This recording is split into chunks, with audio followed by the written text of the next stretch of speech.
there's a dark side to this particular situation, is that all of those things are nice, but you still need time to play your video games as a grown-ass man and tell your family go fuck off for a little bit. Because at the end of the day, like, if I don't have 2 or 3 hours of peace where I could be able to play some WWE 2K and some NBA 2K in the show, what else can I do, huh? What else do I need? I need something. I need some type of reprieve. I can't be doing schoolwork all the time and doing all this crazy math that these kids be doing now. You see the math they be, what's the name of the math they do now? Common Core. What was it? Common Core. You got it. My poor son gonna fail that. I'm like, son, I can't help you. I don't know what this is. I got a 5 in a math test in high school. I can't help you. Can't help you. Yo, Beth, that shit crazy.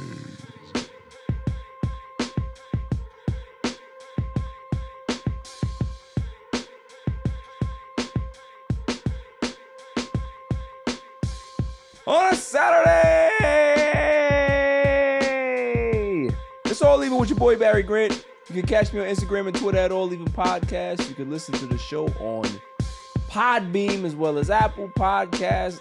Is there a Google Podcast? I think it's turning into YouTube Music, some rubbish like that. Whatever. You can catch me on, iHeartRadio, all that stuff. I'm all over the place. And trust me, go to YouTube, hit that subscribe button. The thing is going to be somewhere on the screen. Like, share, and comment. Tell a friend to tell a friend because the page is growing. Claw. Yo. How you doing? Hello. Hello. How Yeah. How are you? Good. How's your week? I figured out how PTSD is born. Yeah. Yeah, lived it. But listen, man, it's a new beginning for you. You're all right. You'll be fine. Yeah. You'll be fine. All right. You know? You ready for Mania? I'm hyped. Are you excited? I'm hyped. How excited? Did you relax? Stay out of my personal business. Yeah. But that excited. Yeah, exactly. Yeah. Night 1 or night 2 guy? Which one are you? Realistically, night 2. Yeah, they seem to have all the heat on night 2. Maybe not. I mean, we're gonna go over it, but I feel like night 1 is like the college football, and then like night 2 is like the Super Bowl. You know what I'm saying? Like the yeah, ball game. I mean, I'm hoping because I got tickets to night 1. It better be juking in there. I don't listen. They better not have all the nice matches on it. I hope Rhea is night 1. I need that at least. I see Rhea night 1 at least. Oh, you don't know who's night 1? Huh? You don't know the matches? We're gonna go over it. Okay. I haven't looked at the actual Are you trying to keep the layout. surprise? Yeah. What if I can see some real yams on night 1? Rhea Yams hit different. Yeah, it does. But if you see some Jay Cargill. Yo. And she's Jamaican too. Shouts to her. Boom, boom, boom, boom. Shouts to her, man. Hey. I don't know what type of crazy outfit she had last week, but I was into it. I was into it. I was. I'm for it. I didn't care what it was. You know what I mean? Like, she had the big ass glasses. I was like, all right. But she had some weird, like, it wasn't even a thong. It was just like it's a weird type of outfit. Kids was in the front row. This little kid was looking at her crazy. Yeah, he was just looking at the yams. I saw him. But I caught him. He just became a man at that one. Yeah, moment. I caught him. He was just like this. He was over here leaning. That's how you know. He like yams early on in his life. You know what I'm saying? Respect. Hey, Dad, what are those? Yams, son. Yeah, yams. Those are yams. Yes. That's called a gyat. So, we got a guest in the building. Shouts to my man. What's going on, homie? How you doing? Yeah, he just wants to be a fly on the wall. He doesn't want to say anything. Yeah, he wants to be the cue card guy. Nicole, one of the twos, the silent assassin. How you doing? Pretty good. Yeah. How's your week? Good, fun, eventful. She got a Michelob in her head. Shouts to Nicole. Yo. Like that's what I'm talking about, man. That's how you know it's Mania week. That's how you know it's Mania week. Something going on. She got you know what I'm saying? She got the freshie too. She got the new Russian set. Yeah. She good money on She good money, man. I'm already drinking a few drinks in tonight. So. Facts. Yes, I saw your gram story. You know what I mean? She has some stuff on her. She sauced. Yeah. She sauced. Yeah. What did you have? What? I had it said mojito. It didn't taste like mojito. It was just like filled with a bunch of garbage and Oh, rum. But cocktail. yeah. That's what you call a cocktail. That's because you got a garbage cocktail. Right? Facts. Facts. Cocktail. Oh, man, Chris in the building. How you doing? What's going on, man? Yeah. You see, you pull up Mania week. Yes, sir. You don't pull up any other time. But I say, yo, listen, we got to talk. I'm here. What you need me to do? Go early. That's all good, man. You know, glad to see you. You know? Sir, it's an honor to be up here, man. Of course, man. You know my man. Man, we are avid wrestling fans, and this is a show. Just want to tell people who watches it, who listens to this thing, ain't gonna be much sports today. I'm sorry. I don't care. It's a slow sports week. Nobody cares. Nobody cares what was going on. The Final Four, men's is women's is popping. You know what I mean? But outside of that, what do we have? What do we have? Huh?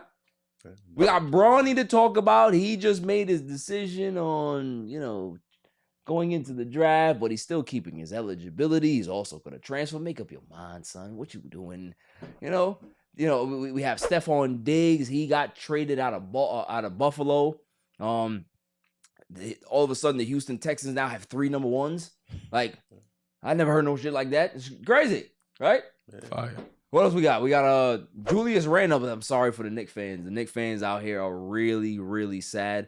But I'm here to tell the Knicks fans a story that might make them feel better or worse. Yeah. What else do we have, Chloe? Was that it? There's something called WrestleMania going on this week. Yeah. That's that. We're going to talk about Right, WrestleMania, okay, but that's all the show. And we're going to talk about 2 minutes about all those other topics I just said, and everything else is going to be WrestleMania. Night 1, night 2, we're also going to talk about the Bleacher Report. What was it? The top 50 wrestlers, WWE wrestlers. Yeah. Listen, I was hot when I saw this list. It was rubbish, complete rubbish. I don't know who made it, but they're going to be my dummy of the week already. It's already out there. I'm telling you right now. Right? So we're going to go over that. But before we get into all of that stuff, obviously we live in New York, right? So tell you a story. New York the city too, not that New York the city, not that not upstate exactly, shit. exactly, Yeah, not the upstate. state, not upstate. Shouts We to don't call Griselda, but Buffalo's not not New York. that shit. That's not real New York, right? Yeah. So story time. I'm at work, doing what I do at work, and I look to the far left of me, and there's a computer that's dancing a bit. So I saw it. I was just like, oh, maybe the truck that always passes behind my warehouse is passing again. Okay. And went about my business.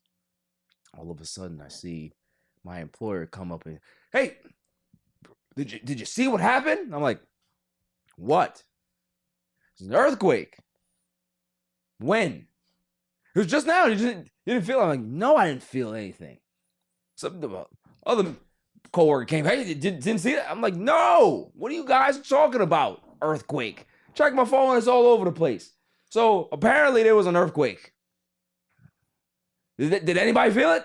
Yeah, a little bit. I did. A little bit? Man, I was in the car. You was in the car? I stopped at a light, and I'm like, shit's moving. I'm like, damn, shit about to shut off. Like, what happened? Right. So right. I'm at work. I'm thinking that it's a truck passing by in the Yeah. back. He's in his car. He's thinking that his car about to shut off. And I'm looking at the wind. I'm like, yo, the wind's not blowing. Like, Yeah. And then my little people call me. They're like, yo, you felt that? I'm like, whoa, watch your mouth. Chill out. So, yo, the whole house was shaking. I'm like, oh, okay, y'all good? And then, I was like, Yeah. Silent Assassin, did you feel it? Yeah, we were just like mid combo at work, and then the guys were talking. I'm like, "There's an earthquake right now." They're like, "What?" He's like, "I thought it was a train." I said, Right. We're not near a train." Ain't no trains. Hey, what you talking about? Right? Yeah, I was like, "What are you talking? Train? We're not by the train station." And I was like, "Okay, but we're all good." Yeah, so that's the thing, right? We all, to some degree, felt something, right? Pause. you need to watch. I said pause, No right? Diddy, no Diddy. Ooh. I did, no diddy. But my thing is the outrage in New York. Like, y'all need to understand, right? Things happen. Earthquakes happen, but here's the part that I don't like.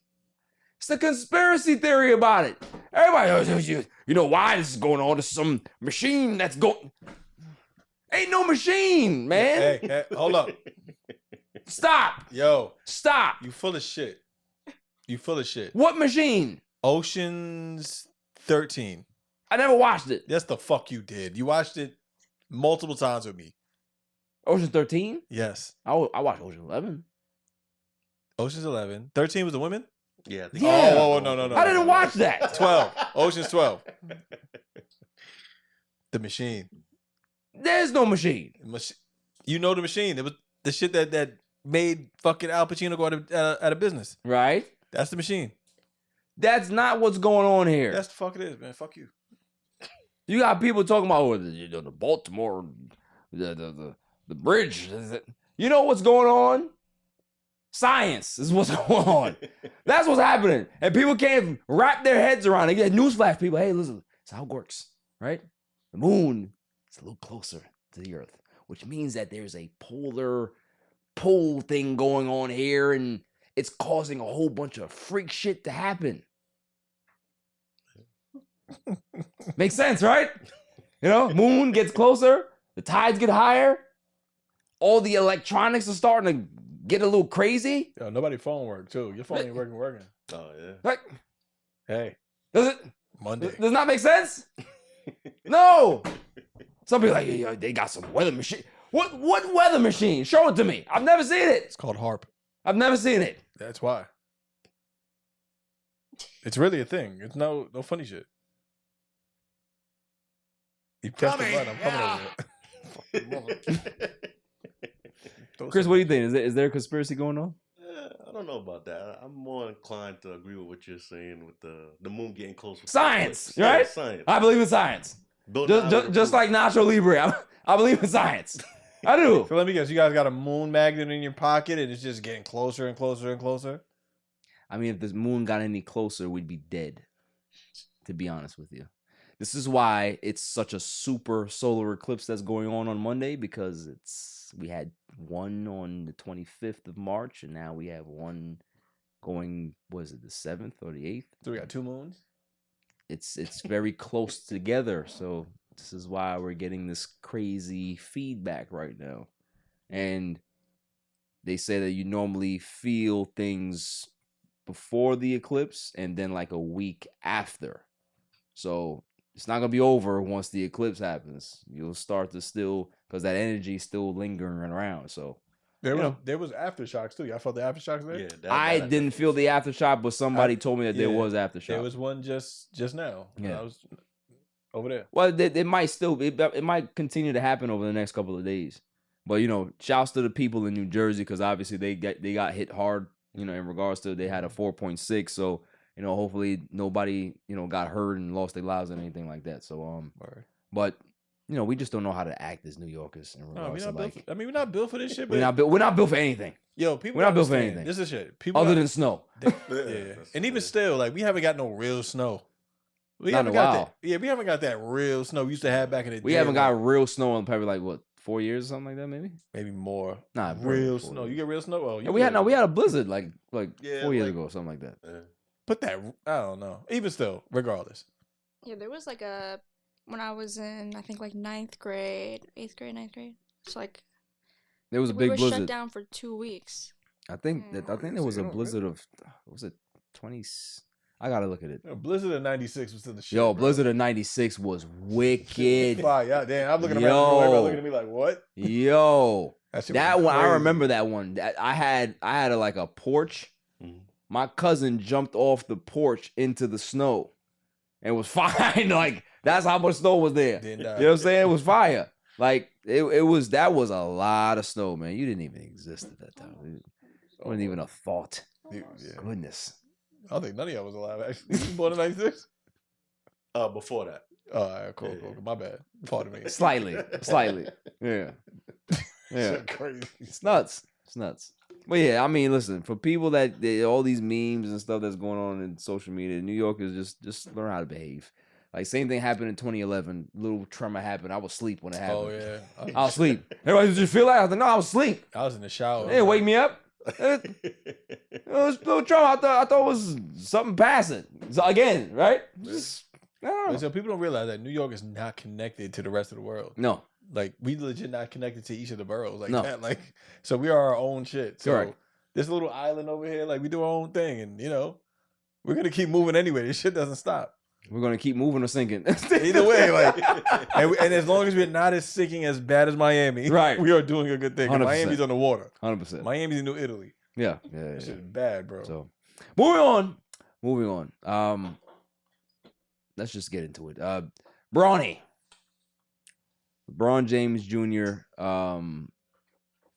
Had a very, very interesting year for his first year at UFC. Obviously, he had the cardiac event where it took him out for a couple of months, and he rebounded pretty good, and people were anticipating his return.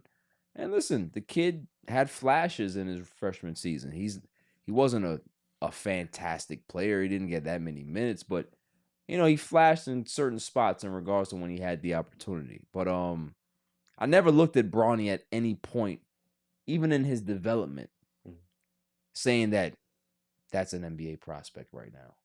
It's not.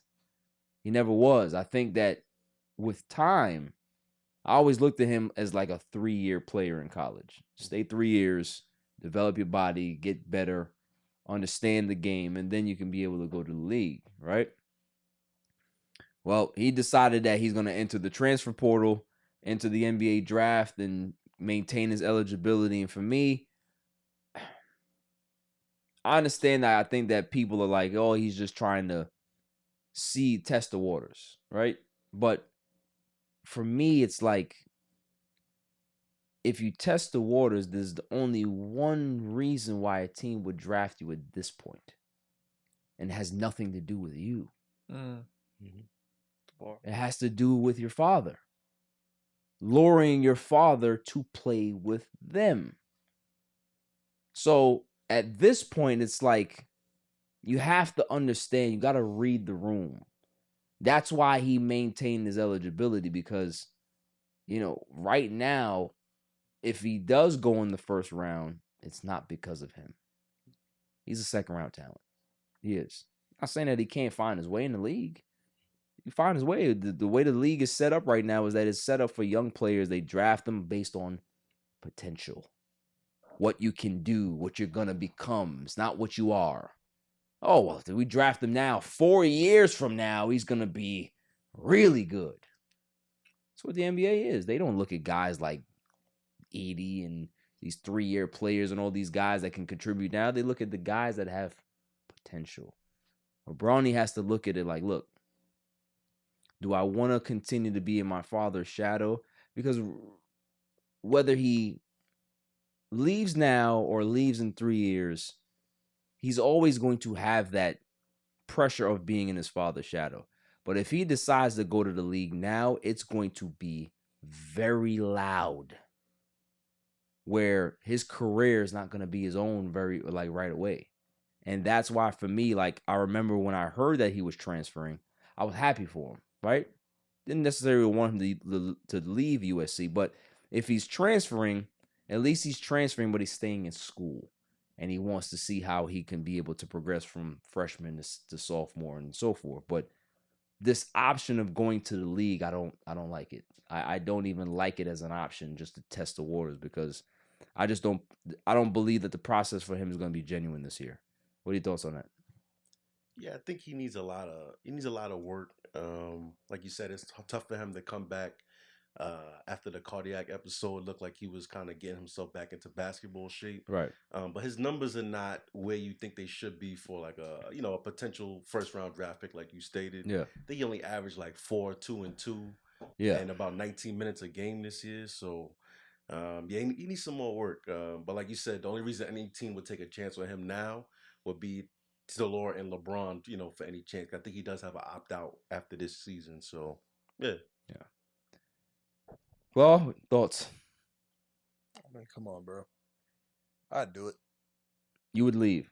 Huh? Oh, no, I'm talking about I'd sign him to get his father to come. Yeah. Yeah. That's all it's about for me. So, That, honestly, why not? Who wouldn't? But that's the problem, though. Is like this, he's He's literally getting a look just because it's Pops, and I don't necessarily like that. I want him to be able to carve his own path, carve his own way. So I do believe that the kid has talent. He can have a place in this league if he develops a certain, skill set. He's not like Jordan kids is rubbish. I think, I'm with you on that. Yeah. But you know what it is? Marcus was rubbish. For him, I feel like I'll take this out of context. He's Lonzo Ball. Stop it. He is, though. Don't do that. He is. Enough. And the one who's nice is not the middle. Well, there's no middle one. It's Bryce. It's Bryce. Nah, Bryce is the real one. He comes through. Bryce is the real one. It's gonna set it. Nah, up I'm with you. That's no argument here. That's no argument here. But this is the Ken Griffey story all over again. You know what I'm saying? Like play with your pops. Like that is the shit. However, but you can't really say that. Porque Jose. You can't really say that. Why? Because Ken Griffey was that guy. He became the guy. He was always the guy. But his father was a guy. Yeah, but Ken Griffey was the best prospect coming out of high sure school. Was. God bless. Period. But listen, this one's with his dad, and this is what we're doing. And I think Bronny ain't. Bronny ain't that guy. If the Knicks get him, man. If the Knicks get who? LeBron or Bronny? Bronny. What are you gonna do with them? What do you think we're gonna do with him? Nothing. Burn the city, like city streets down. like every prospect that you guys get that don't turn out to be nothing. Yeah, and then they go to Denver. How's RJ? Dallas. Yo. How's Quigley? Yo, he served his purpose. Yeah. What are they at now? They're over there. Okay, got it. That's it. But we got Bogdan. What's up with Trevor Ariza? No, you can't tell me about that. Yeah. David Lee. All right. I can go on. You could, but you won't. All right. Why don't you just back off? I'm just asking. But yeah. So Bronny, I hope you stay in college, man. Don't let the temptations of the NBA, because you really don't need it at this point. Like, you can wait.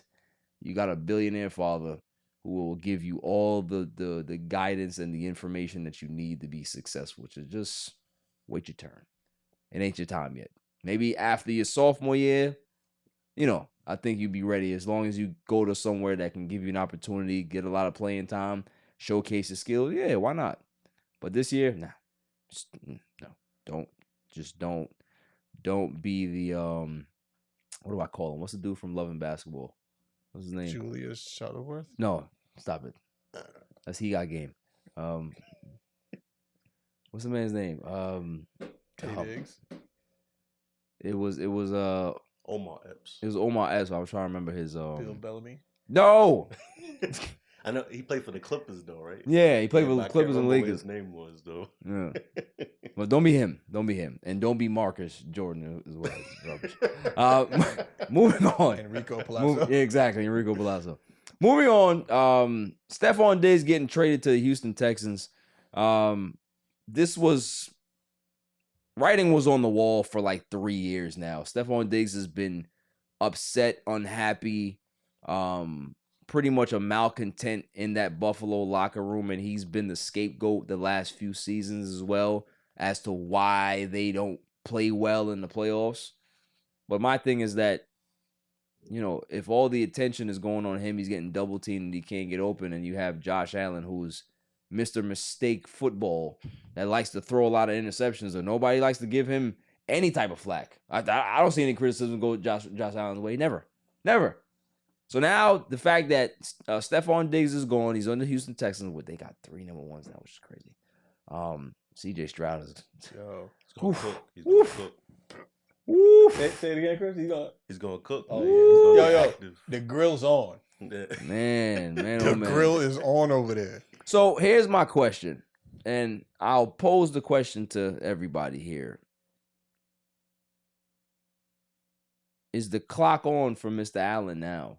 Like, is he going to get the ridicule and the vitriol that he deserves if he plays bad?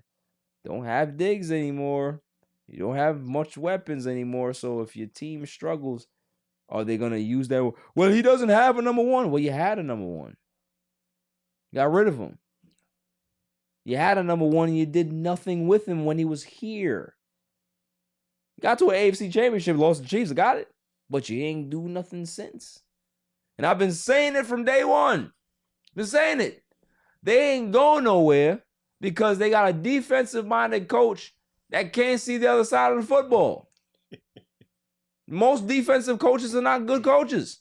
They're great at what they do in regards to being specialty guys, but in regards to coaching the actual full team, you need an offensive guy. Offensive-minded coaches, they're all out there. Think about it. All the good coaches right now, outside of Dan Campbell and Tomlin and some others, they're all offensive-minded guys. They all think offense first.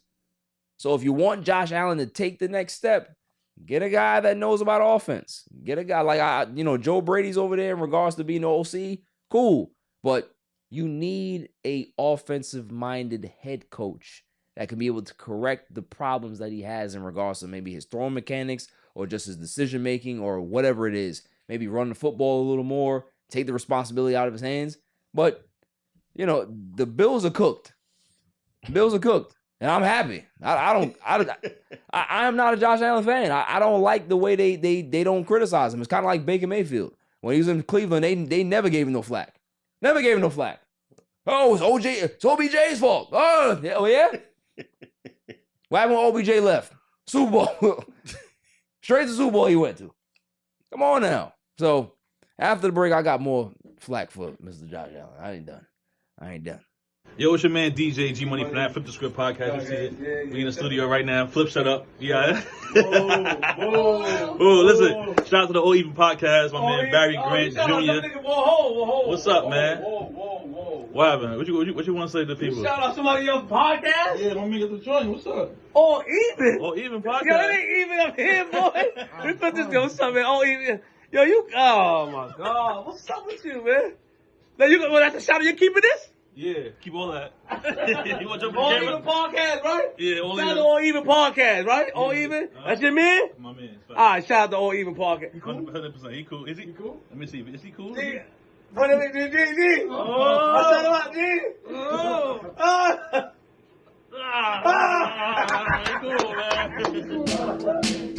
Welcome back, y'all. So what the hell are you talking about, Josh Allen? Yeah, so they need to start criticizing the man. Team's gonna be rubbish this year, just like Dallas. I can't wait for Dallas. I'm not gonna lie to you. I am waiting for the collapse. I am a Dallas Cowboys fan, and I can't wait for them to be so bad.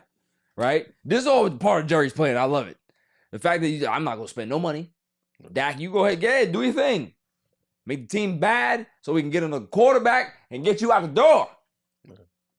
Buffalo's not gonna do that. They're gonna keep Josh Allen, but this is more of their window has closed. You know what I'm saying? Like they had a nice, I would say a four-year window of trying to compete and get to that Super Bowl, but now it's time for them to kind of like regroup, retool, go back into the draft, get some quality guys, and like I said, if they struggle, I really do think that Sean McDermott might be on the outs. If he ends up having a mediocre season, I can see them moving on and trying to get somebody else because you've tried it with him. There's not a lot of people that can be Jim Harbaugh or John Harbaugh, right? Like John is one of those guys that's been in Baltimore for years. He's a defensive-minded guy. He understands how that culture works. He can be there. They've won a few Super Bowls, right? That doesn't always pan out like that. Doesn't always work like that. Sometimes, a coach can only get you so far. Like there's a cap to his abilities that he can be able to do. And I've said this before several times on this show. So, we'll see what happens with the Buffalo Bills. But moving on to those Knicks. I have a lot of Knicks fans, Knicks friends, right? And they were crushed. Just crushed today. Did the news break today or did it break on Thursday? I think it broke yesterday. Was it yesterday? Yeah. So yesterday it broke on Thursday because we are recording on a Friday night, but it broke on Thursday that all-star Julius Randle, who's been out for a few months, rehabbing from the shoulder injury. And all Knicks fans are hoping, man, when we get Randle back, we're going to make this run. We're going to beat the Celtics. We're going to give the Heat some work. Sixers got Embiid back. We don't care. We got Brunson. We gonna have Randall. We got Josh Hart. We got OG Anunoby. Yo, we got these guys. We good. Well, Julius Randle's not coming back. Thank God.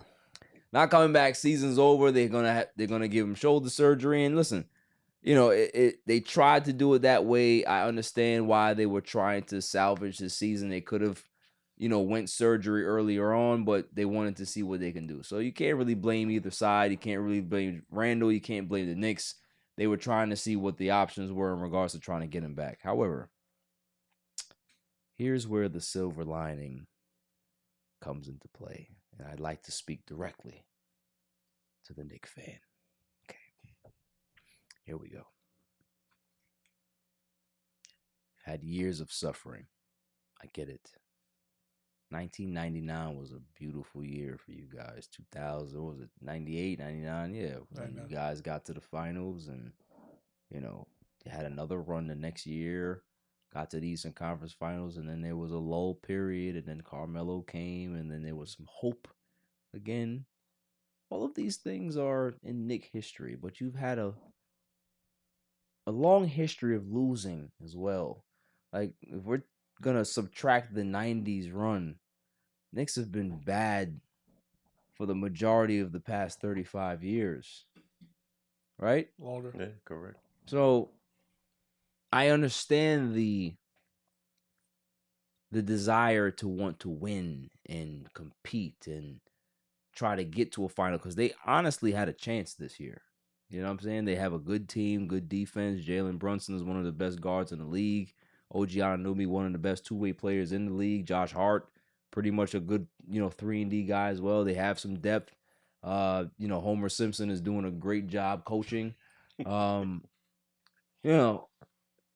There's a lot of hope on this team, but here's where things get crazy. Is that I think Knicks fans forget who Julius Randle is. I'd like to tell you who Julius Randle is as a Laker fan. He got drafted by the Lakers out of Kentucky. And I remember him being an erratic player in Kentucky. I'm just like, all right. I mean, he can never go right, but it's fine. He plays with tenacity. He can get drafted. Got to the league and played the same way he played in Kentucky. Got traded to New Orleans and found his way. And he got to the Knicks and brought that hope.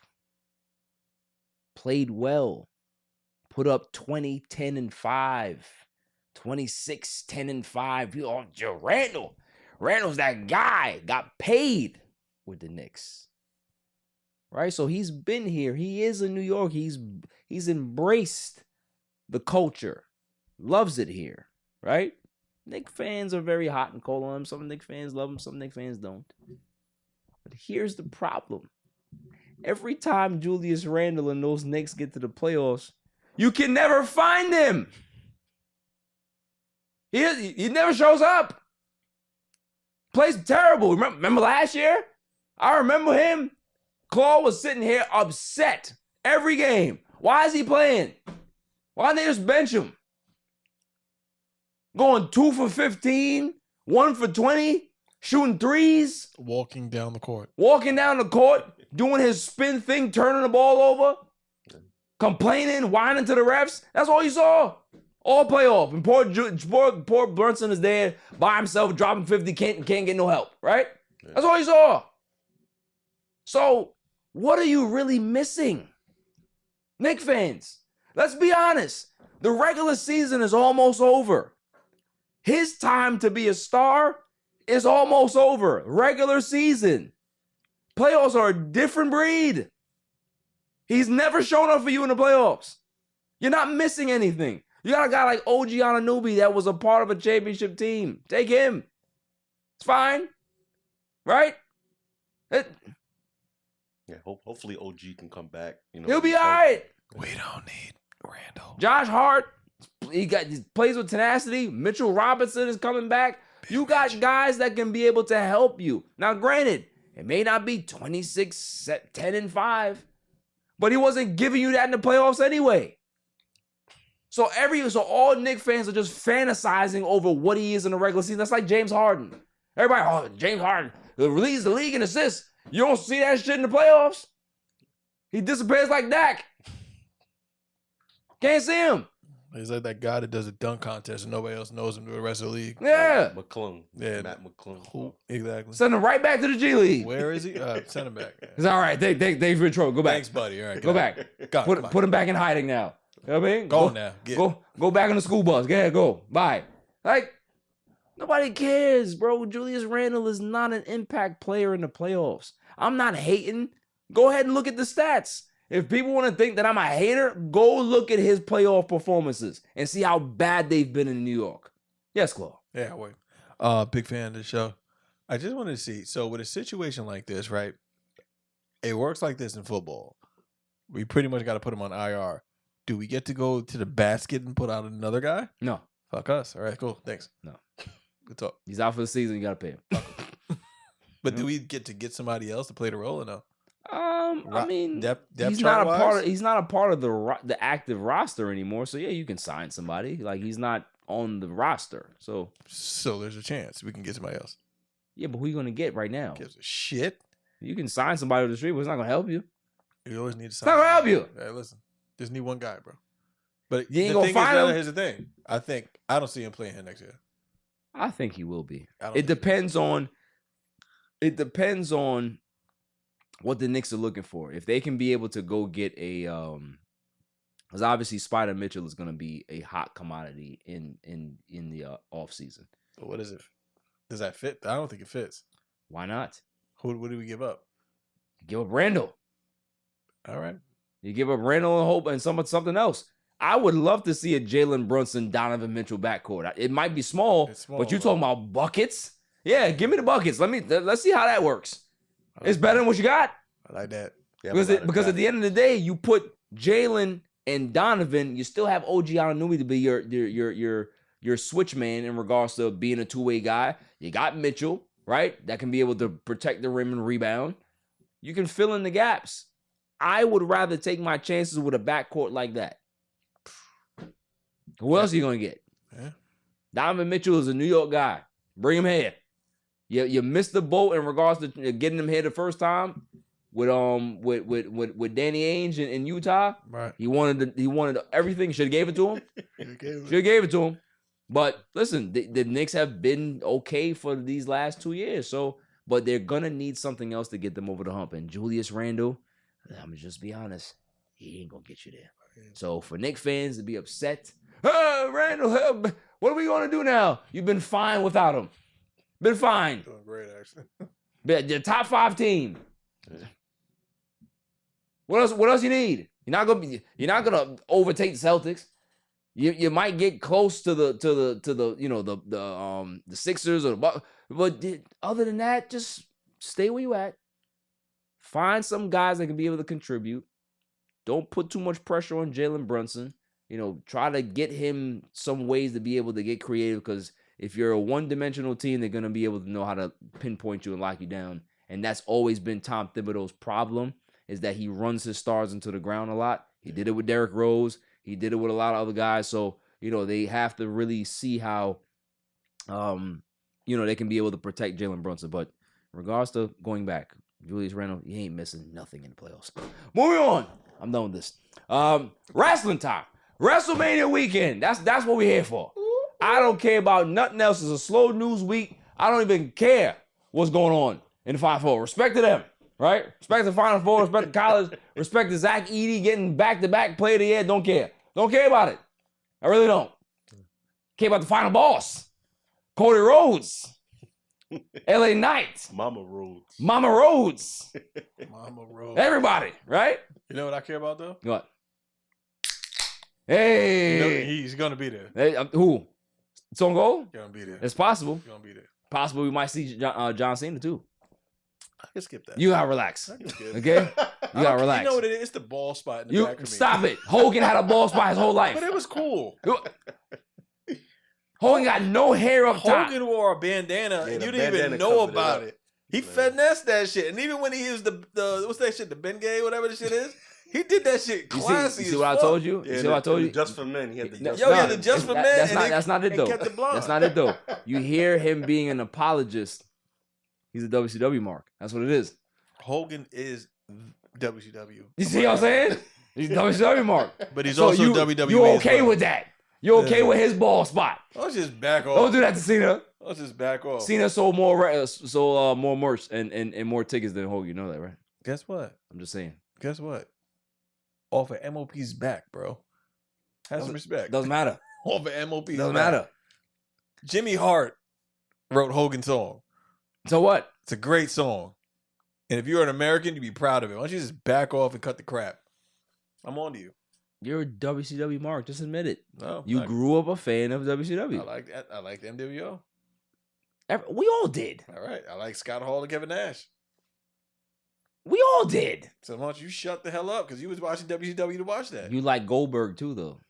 I like the. You see what I'm saying? It was cool. It was it was lit. Listen, if I was a wrestler in late '90s, I would have took the bag too. I would have went. They Don't were giving let the Bret bag Hart out. hear you say that. Huh? Don't let Bret Hart say you was Listen, a yo, Goldberg Bret Hart. fan. Even still, Bret Hart still took the bag though. He took the bag because he didn't have nowhere else to go. That's what I'm saying. You go to ECW. Could have went to ECW, bro. If he was really like that. Because Do you you know, realize- if do you Owen Hart was realize still that- alive, Owen Hart would have went to ECW. Do you realize that Oh, wow. WWE was funding ECW? I know, bro. So why would he go to the same place that doesn't have any money? Why don't you just back off? This ain't no money for him. Move on. Hey, here's the question. Where's Vince now? Rich. Is he? He is. He is. Yes. He is. Very rich. Rich and a slut. Yeah, very rich. Who has the Bleacher Report top 50 list? I'd like to really be upset about this right now. I took some notes on that. So I do have. Yes, Chris. So please, I'd like. And he has his nice black book here. I like this. Handwritten these shits too. Handwritten. That's 2024. how you know when somebody's upset when they handwrite something. You know they're really upset. So let me know what the criteria is. That's the most important thing because they had a criteria of why they ranked, who they ranked, where they ranked them. So it was a cross between, how they impacted the business, Right. wrestling skills, Championships, promos. right? That was the majority of Got the it. criteria. So I do have the top 10 list here and a couple others sprinkled in. Yes, please tell me. So number 1 was Bret Hart, the Hitman. Okay, shout out to Bret Hart. Shout out to Bret Hart. Number 2 was Stone Cold Steve Austin. Okay, I don't hate that. Number 3 was Macho Man. A little high for me, but Macho, Macho King. very high, very high. I would put, but instead of Macho Man, I put Flair in that situation. But you said it was WWE. Yeah, that might be their only buyout. That the fact that it's the greatest WWE wrestlers of all time. But Flair had a run in WWE for at least he was there for a year. Yeah, but what was that 92 when Yeah, he won the Rumble? championship. Yeah. You know what I'm saying? So it's like yeah. So I don't know. Okay, so if you don't want to put Flair there, got it. Macho Man at 3. What about The Rock? The Taker. Well, they have him. The Rock is at 7. Where's But I Taker? definitely put Rock over Macho Man in regards to that criteria that they put out. I would. Stone Cold and The Rock are synonymous. You got to really literally put them Next 1A to each and 1B. They can't be, one can't be 2 and the other one's 7. That doesn't make sense. other. Next. So after Macho Man, they have The Undertaker at 4. Okay. I'm just saying, Taker got to be top 5. Yeah, but Taker did not have promo skills at all. But still, it was Yeah, but we're talking about the criteria. So saying. yeah, well, Taker was horrible behind the mic. So was Bret Hart, but yeah. After that, they got John Cena at 5. I'm not mad at it. I'd have put Cena 3. I ain't gonna lie to you. He put the company on his back. I would have for put quite Cena some 3. time, so. If they're gonna put Macho Man 3, I'd have put Cena 3. I'd put Cena 3. After Cena, they got Bruno Sammartino at What? 6. Fuck. Promo. The man didn't speak. What are we talking about here? So he was 6. 7, like I said, was The Rock. 8 was my personal GOAT, Shawn Michaels. I think that's kind That's of shit, blasphemous. bro. It should be way higher. That's blasphemous. Way higher. I put Sean over Bruno right now. Yeah, Oh, would for real, I too. put Sean over. Who else? You Who know would I you- put him- You know I put him over. Who would you put him over? I'm not gonna lie to you. I don't. If we're gonna take the list as it is, I don't think that I put Shawn over Macho Man. I don't. Oh man, I don't. I put him over the Taker. You put him over Taker? Okay, that's fair, but I don't think I put him over Macho. I don't Macho think Man was the Macho man. should not be 3, bro. that's way too high. That's way too high. Why is it way too high? Though? Because when you really like, yo, he made it to WrestleMania 7. Okay. Yeah, I remember he had the greatest wrestling match of all time. Congratulations. Him and Ricky Steamboat. It was the greatest wrestling match of all time. Great. And it paved the way. There's no discredit to him what he's did. God bless the dead at all. Hogan Savage, that whole build was awesome. It was Him great. winning the King of the Ring, being Macho King, was one of the best runs in wrestling. Great. You know what I'm saying? Him and Sherry put it on the map. Sherry was great with Shawn Michaels too. Yeah, but she was better with Macho King. So I get it. I understand. I see why they put him up there. It's just that it's debatable, Yeah. right? Who else they got? So after Shawn Michaels, they got Roddy Piper at 9, Okay. and 10 is the Hulkster, Hulkamania. So they put Piper over Hogan. Yeah, which to me is tough because Yo. Roddy never won the WWE. He ain't won no championship. Fuck made this list. He won 2 titles. He won the IC title and the tag title. Right. That's it. And that's it. But he never won the WWE title. So That's wild. You know. Who's King Kong Bundy's 11? Like, we know. What, he got a Shockmaster 11? Just to finish it off, some other notables. They got Kurt Angle at 11. I'm not mad All at right, that. okay. Kurt Angle was fire. He was fire. They got Where's women- Triple H? Triple H, they got him all the way at 21. That's crazy. Yo! And That's after that, dirty I work. stopped looking. I stopped looking after that. There you go. I respect it. You just turn it off. But and one that also was questionable. I'm not mad for the the Bloodline fans out there, but Roman at 13 is a little. That's a little high. I ain't gonna hold you. Roman has put together a very stellar career. He really has. Like, when you look at it, man, the man has main evented like what, 7 straight WrestleManias? Yeah. Like, yo, I bro, get it. that's impressive. I get Yeah. That's all I'm saying. But like, you can tell that the list is very, very Gen Z-ish. Yeah. Like, whoever That's the bar. whoever made this list is very, very. They're They you didn't, can tell their age. they didn't You know what I'm stay saying? up late. They didn't stay up late watching Monday Night Raw. They weren't alive. Exactly. They weren't alive. You know what I mean? Pre-attitude era. Right. Like, Because if you're gonna put Roddy Piper on that list, where's Owen Hart? Owen Hart should be on that list. He wasn't even in the top 20. That's when I looked. crazy.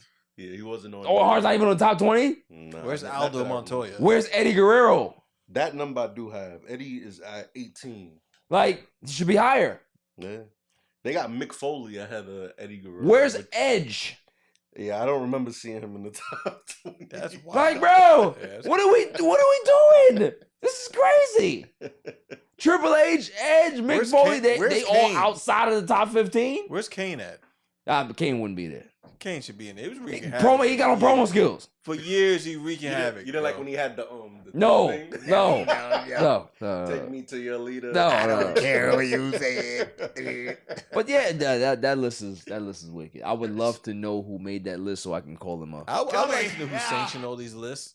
Bleacher, to go fly Bleacher kite. Report be doing some wild shit. They do. Like, these They lists do. gotta go, bro. They do, man. Like, I hate Bleacher, these lists. Complex too. All that. All when the it lists comes is to trash. wrestling, I don't really pay much attention to Bleacher Report because they have some markish guys that be doing some stuff. I only watch Ariel Helwani and Chris Van Vliet and Chris is good. and my man Jim Cornette. That's it. That's all I watch when it comes to wrestling. Everybody else is rubbish. Yeah, that list was I don't like it. All right, so we're gonna scrap that list. Let's not even think about it anymore. I'd like to know everybody's top 5 right now. So let's start with you, Chris. So Top 5. I've been thinking about this. And this doesn't have to be WWE based. It's just wrestling. If you want to put it WWE based because you're more of a WWE guy, that's fine. I'm not going to knock on you. So I'm gonna go WWE style. Okay. It's my personal list. I respect it. One thing I hate when people don't separate between your personal and like the overall consensus. But this is my personal list. I'm going John Cena. Number 1? No particular order. I need order. I need order. You need an order? I need order. All right, I'm going Shawn Michaels number 1. Number There 1. he is. I like him. I'm going John Cena 2. Okay. Absolutely not. 3, I gotta go Undertaker. Okay, I like that. 4, I gotta go Rock. Okay. Well, for me, like I said, that kind of interchangeable. So Rock and Austin is kind of So like, Rock and Austin are your 4 5. 4.5. Got you. Know what I'm saying? And then 5, I got Eddie Guerrero in my top 5, man. Okay. I thought he was great, man. For Okay. real. That's Thought he was I don't hate that list. I don't. Cole, you got? I'll go last. No, you're going now. Go last. I called it. You're going now. Can't change it. I'm the host of the show. So I can't what? go second. So what? It's a democracy. This is a dictatorship. Pause. Watch your mouth. Hey, yo, what the fuck? No Diddy. Go. Am I going? I'm standing my ground. Yeah, because you need time to think about it No, because no. you're a mark. I just wanted we to hear didn't what say you're gonna WCW. I know, but We didn't say But I WCW. know you though. What? Go. My list is not going to be do I have to? I'll ask you for the parameters. Mhm. Do I have to do WWE based? Yeah, let's keep it. You want to keep it WWE because we're doing WrestleMania? Okay, Yeah. fine. I'll keep my list after the break. Yo, this is Cigar Gents and Gals. I want to give a shout out to my boy Barry for leaving podcast. Keep doing your thing, bro. Killing it. Welcome back, y'all. So, Chris, you had asked me what my top 5 was, and I said, I'll tell you after the break. You had a good top 5. I liked it. My all-time WWE wrestler. All time. Definitely Stone Cold Steve Austin. Stone Cold's my 1. Bret Hart's my 2. Shawn Michaels is my 3. John Cena is my 4. Roman Reigns is my 5. That's my top 5 right there. Okay. We talking about impactful, generational. Now, granted, I love The Rock is my 6, right? Rock, Kurt Angle, they right outside of that, but I named my son after Roman Reigns. Damn sure did. I was waiting for you to cop out. I named my son after Roman Reigns. That's my guy. I don't care. I just want to know who you're gonna name Cody. Probably the Maine Coon. All right. Yeah, I know you can do it. Probably the cat. I know you. The new cat. I know you. Be Rhodes. Name it Rhodes. That'd be hard. Or call it Chick Magnet. Chick Magnet Punk. As long as you teach you how to do that fucking elbow drop. Yeah. All right. But that's my top 5. Gotcha. Claw? All right. Hear me out. Shawn Michaels number 1. I don't give a fuck what nobody says. Respect. I agree with that. Razor Ramon is number 3. Gonna switch it up. I'm fucking doing my shit in order. Stone Cold number 2. I'm gonna go Brett. And for the last one's between The Rock and Mankind, only for the fact that Mankind was so significant to so many other people's success, and he took a lot of big bumps. But also, too, Mankind was more your style of wrestling, though. He was like, he was. When I say Mick Foley, let's say Mick Foley because Mick Foley took bumps, but like, yo, you could watch the ECW tape, you could watch the WCW tape, you could watch the WWE tape, and it's the same guy, but just reinventing yourself 3 times. I think it was lit. It was 3 faces of Foley were fire. So fucking fire, and like, it's just the amount of ways to like reinvent yourself and still be the same guy, but still inflict pain and disrupt like a lot of shit that's going on because you won't quit. I love that. Then I would say if there was a 6, I'd say Rock. Like for sure, impactful is just no other. Yeah. But Sean, you know, Michael Hickenbottom, he got it. That's it. I don't hate any of you guys' list. I mean, it's all opinionated. You know, we're old school, so you know, I have some new age guys in there. You guys are completely old school with your list, but that's fine. Now ECW. Yeah, we're not doing that. Right, We're not doing that. Cause We're not doing that. No. I will. No. All right. Let's get into night 1. WrestleMania. I'm excited. I'm going to be there. So I don't have a date. And I hope they got some good matches. I don't know what's on the card. I do know I have an idea of the matches, yes, but I don't know what they put on night 1 and night 2. So I'm curious to know who wants to tell me what the actual card is for night 1, Now, April 6th. I don't have an exact date on this when this was released, but this is an update. Night 1 card. Dwayne "The Rock" Johnson and Roman Reigns versus Cody Rhodes and Seth freaking Rollins. That is the main event, yes. Fire. Becky Lynch versus Rhea Ripley for the Women's World Championship. All right, let's talk about that. Let's go there. Let's start there.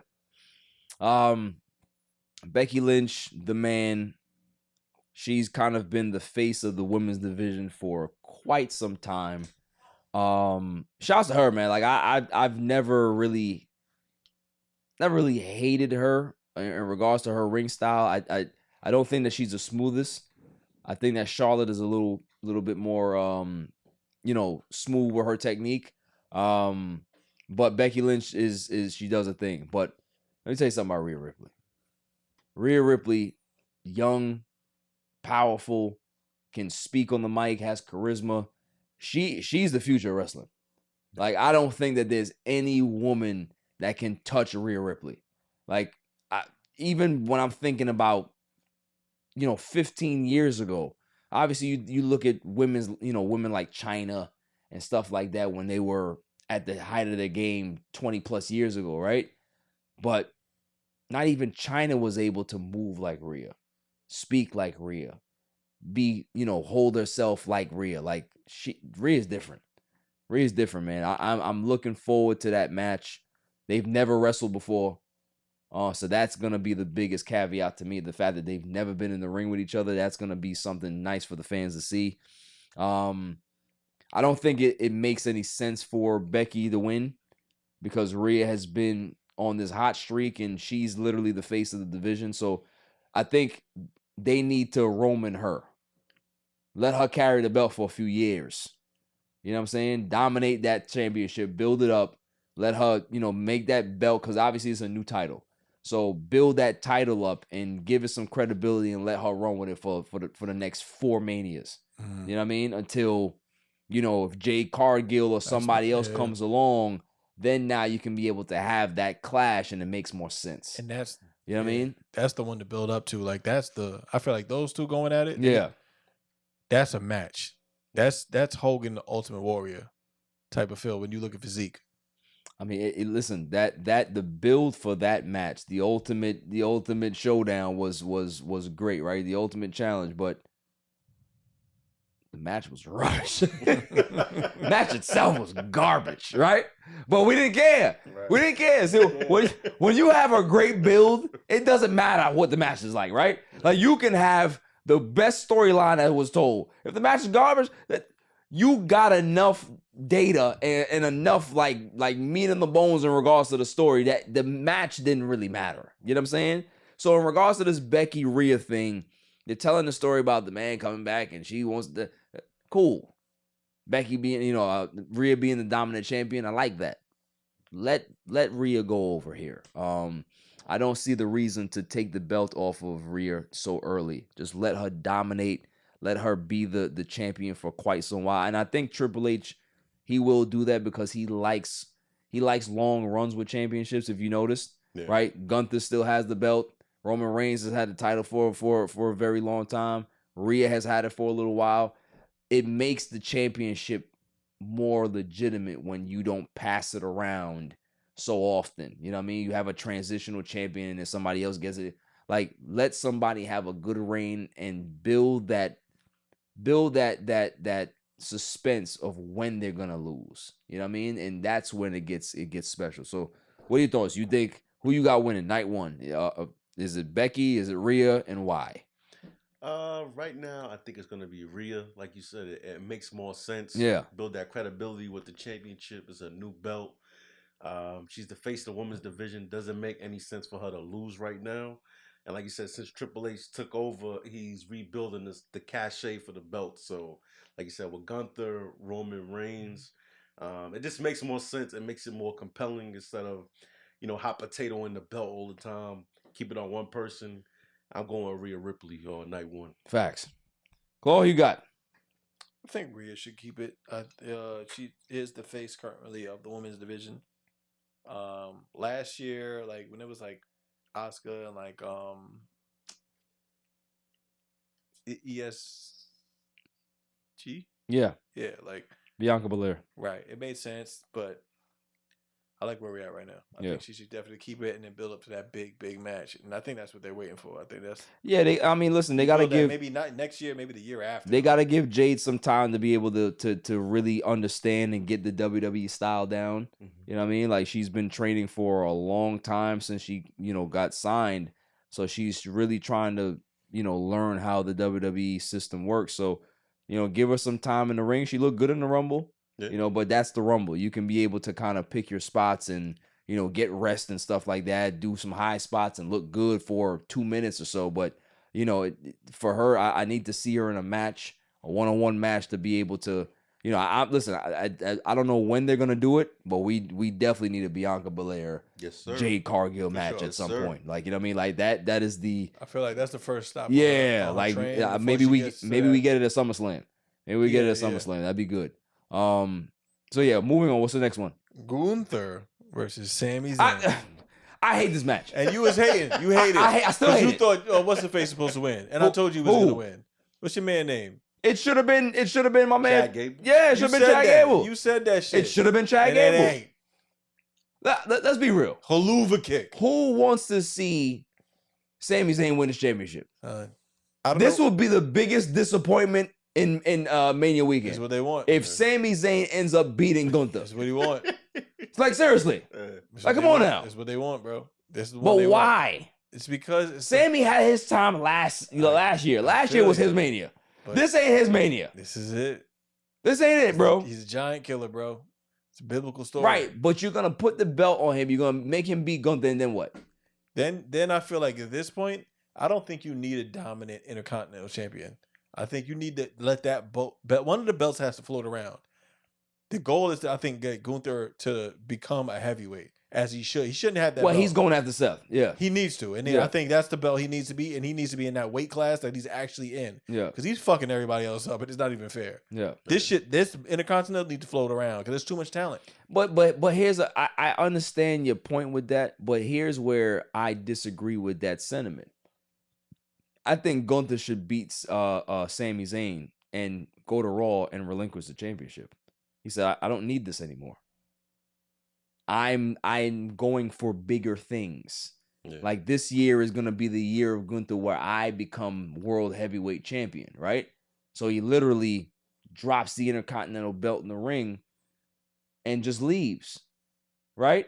Like that's how I see Gunther. Like instead of losing and having to now, okay, we're not gonna forget that he lost and now he's gonna go chase after Seth. No. Keep the domination going. Beat down Sami Zayn. Have a great match, but have him come out on top and have him at some point say, I'm coming for that. Because he already did do it, right?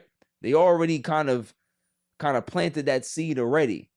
But for him to just kind of throw the Intercontinental title down and be like, this is, I've done this already. Okay. I've done everything that I can with this. I didn't lose, right? It's not fun for me anymore.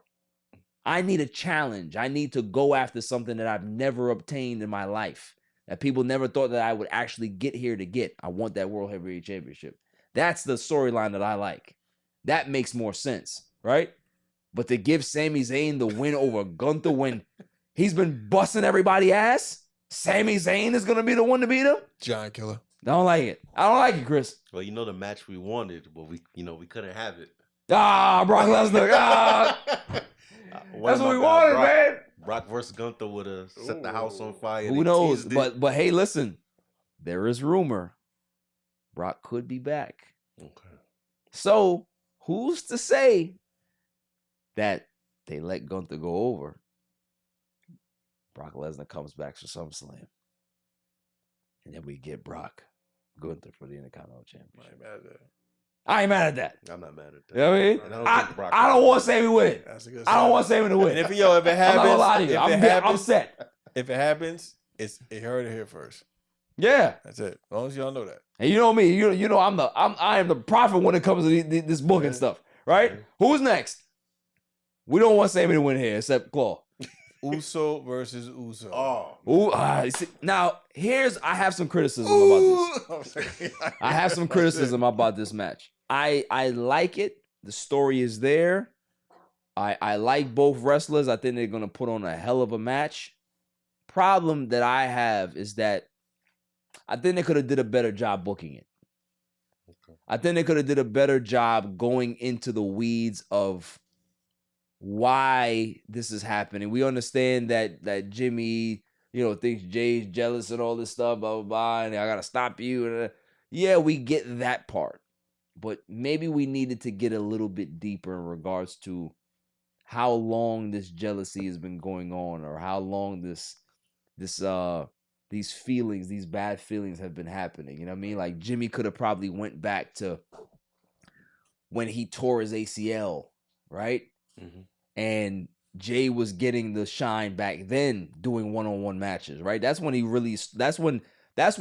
on WWE's radar to say, yo, this dude can actually be a one-on-one guy. He can be a singles wrestler, because we never thought he could, but he proved when Jimmy went down that, he can hold his own.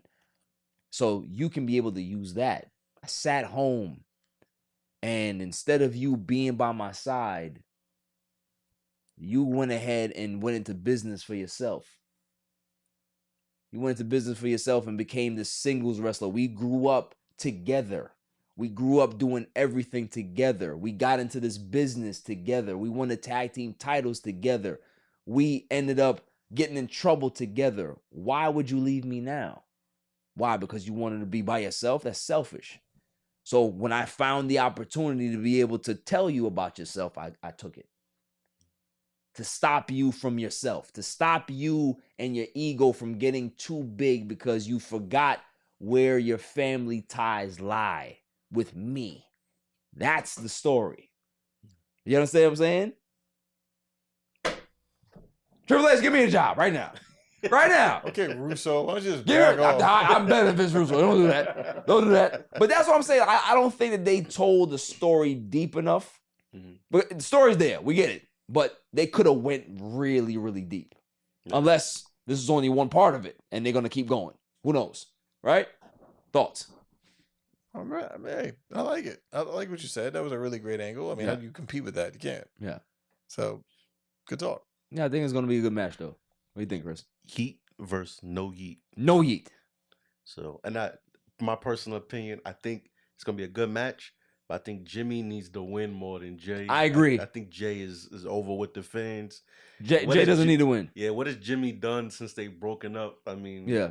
And that part was a little confusing. Like, he went against Roman, and then he cost Jay the match because he didn't want him to be Roman. But then, you know what I'm saying? That's what I'm saying. That's why I think that they could have got a little deeper into it in regards to what I said. Like, yo, I needed to return the favor. You got too big for your bridges. You're not this person.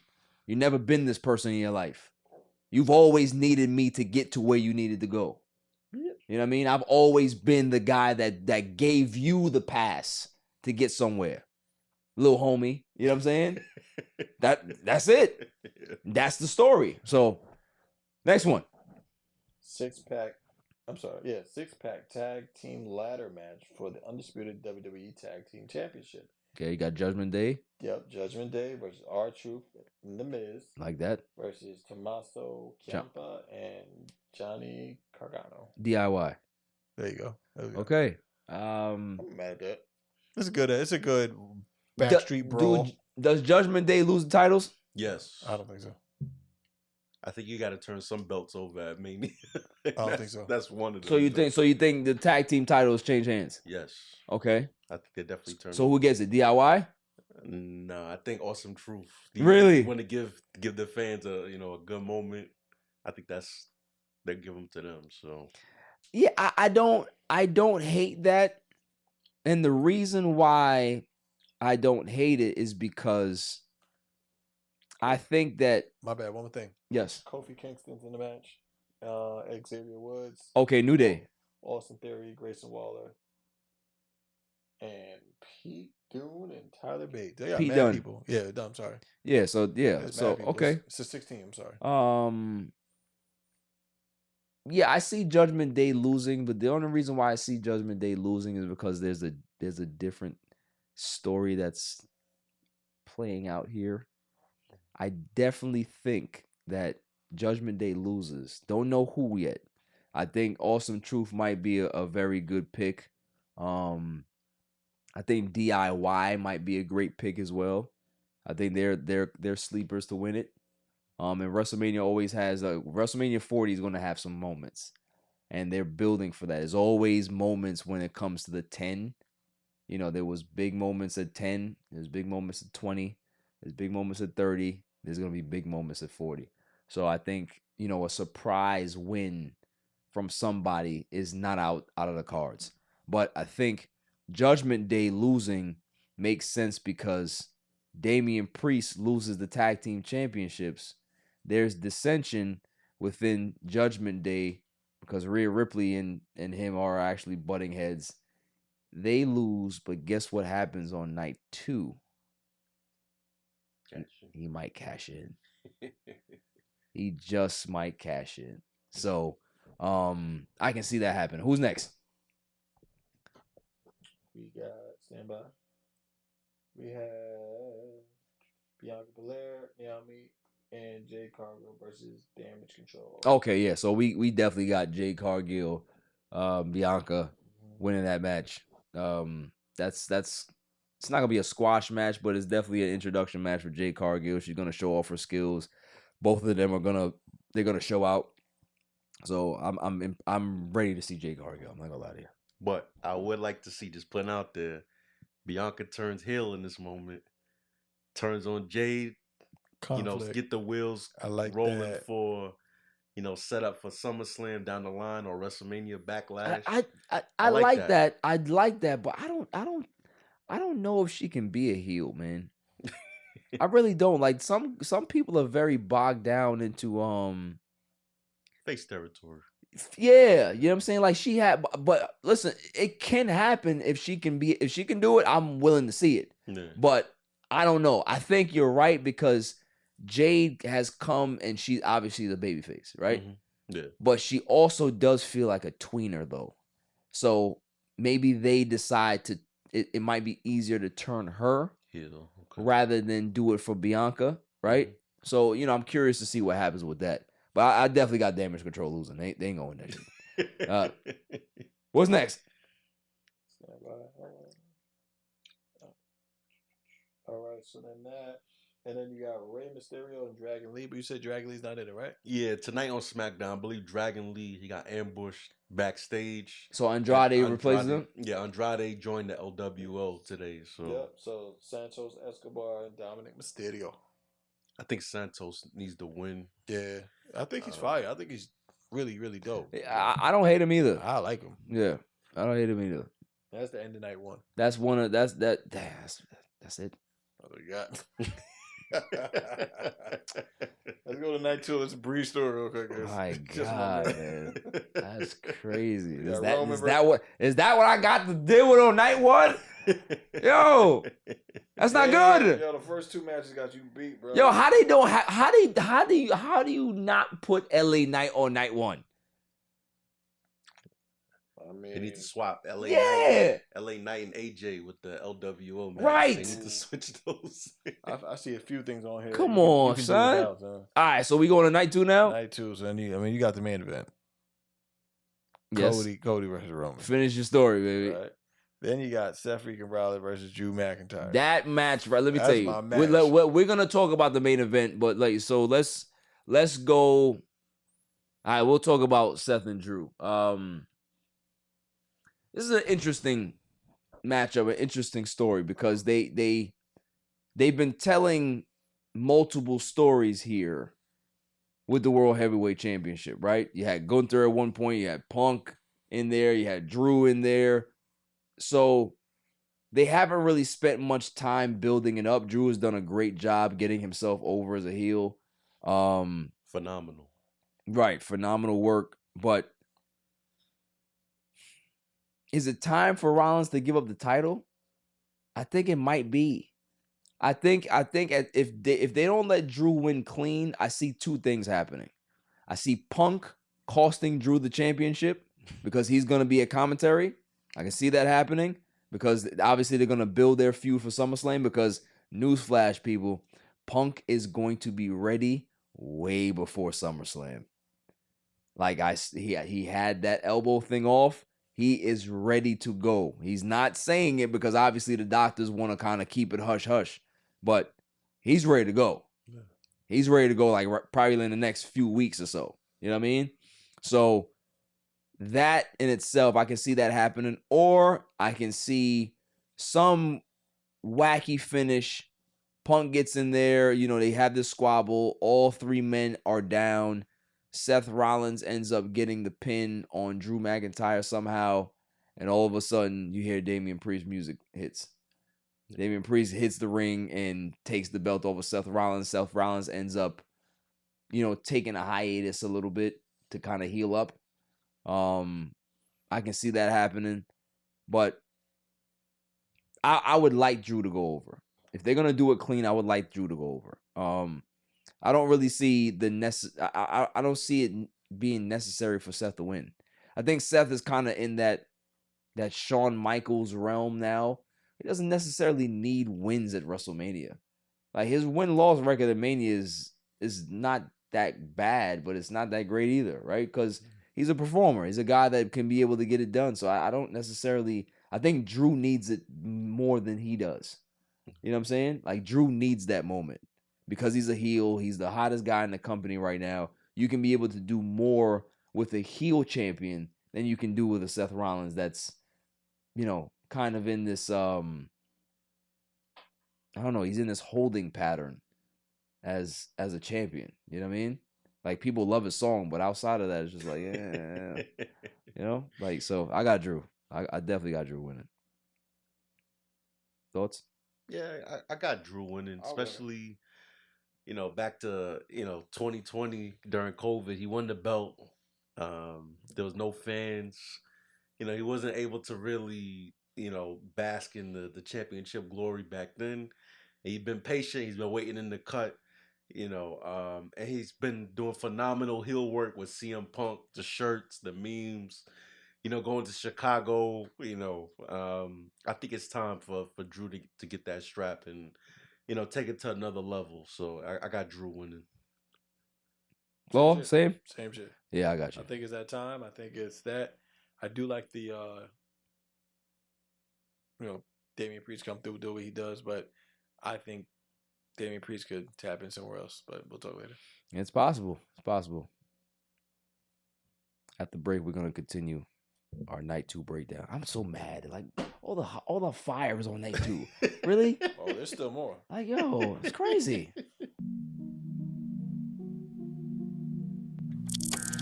He has changed the game, whether you like it or not. He's changed it. He's impacted the game in some fashion or form. I'm gonna find a bar mitzvah for you to go to, and you gonna turn that motherfucker out. Yeah, all the gals watching. Crack him if you got him. All the gals watching. Minus 6. And I would like to formally welcome you to Welcome. Welcome To the grid. to the grid. To the grid. To the grid. Welcome to the grid. And welcome to the grid. Welcome To the grid.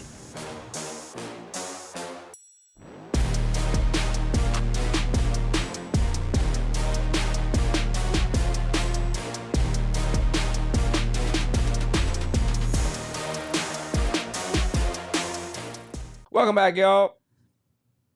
So,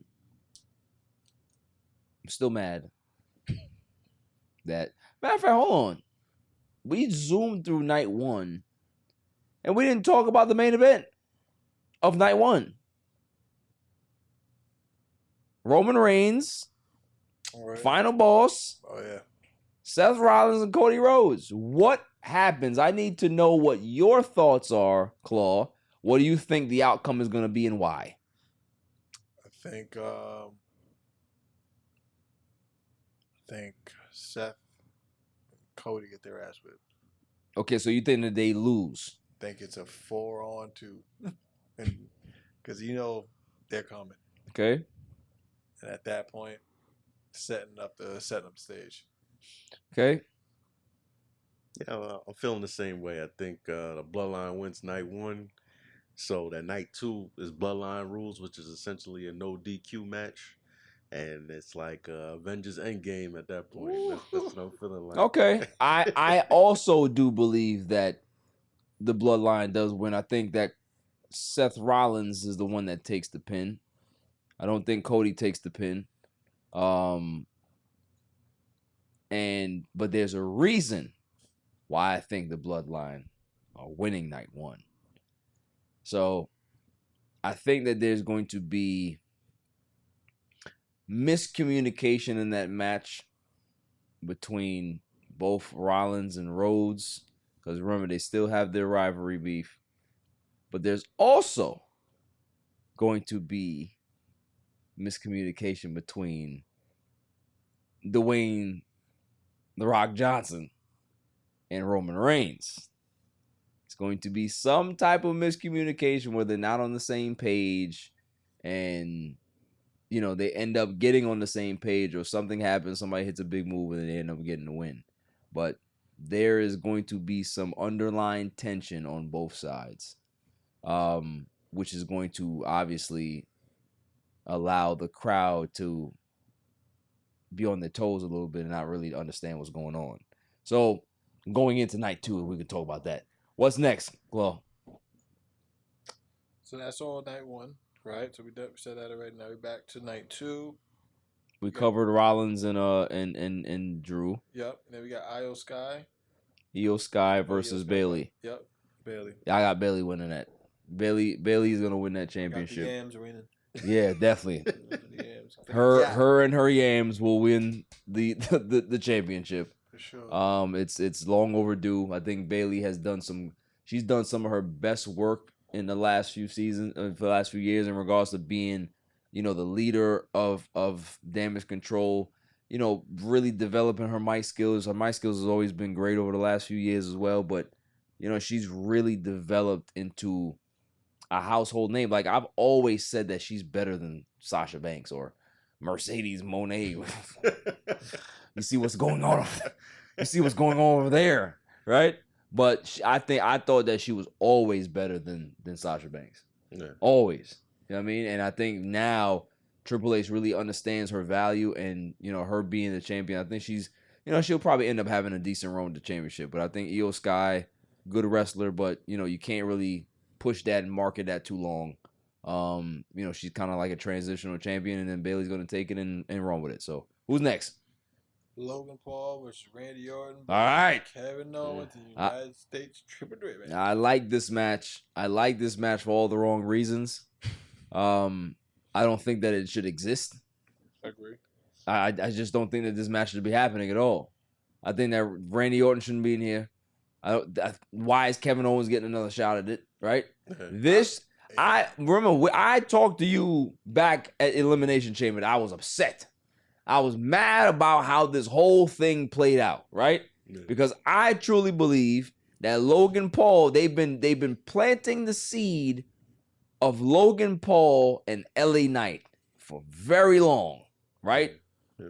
Social media, in the ring. And I thought that was the time where Logan Paul will do something to strike down LA Knight and cost him his spot in the Elimination Chamber. And now we get LA Knight in a championship situation where he's going to be vying for the United States Championship. But instead we get the replacement of Randy Orton, who's great, and then kind of Kevin Owens, who's just a throw-in. Yeah. I'm not excited about this match. It's going to be good, right? Because all three guys can go. But I'm not excited about it. No. I'm not. Because I just think that they could have did a lot more with Logan Paul, and Logan Paul versus LA Knight, WrestleMania 40 makes sense. Made sense. You know what I mean? So I'm a little disappointed with that. But in hindsight, I think I don't think that they put the belt on Randy. I think Logan Paul retains. Yeah, I agree with that. I think he retains. Some smarmy, heelish way he's gonna retain that title. What do you think? I agree. Yeah. I think he's gonna do whatever he can do. I think the push for him is to really be like the new Nature Boy, dirtiest player in the game type shit, and he'll do whatever to win. Yeah, just be an asshole. You know what I'm saying? And I think also too, it makes sense to have him keep the title until SummerSlam, where we can get Logan Paul, LA Knight. Yeah. Kind of like we got Stone Cold and Owen Hart at SummerSlam back all those years back, right? And that was the catapulting of Stone Cold being the Workman's Championship with the Intercontinental title, right? Yeah. So that's how I kind of see that happening. Who's next? LA Knight versus AJ Styles. There we go. So this match has kind of grown on me. I'm not gonna lie to you. Pause. I like the fact that AJ Styles is back. He's in tremendous shape. They're making the rivalry personal. You know, they had a little fight in the media section where they were just wrestling on the floor, and AJ Styles came over with a broken nose or a bloody nose, and he was over here cursing the LA Knight.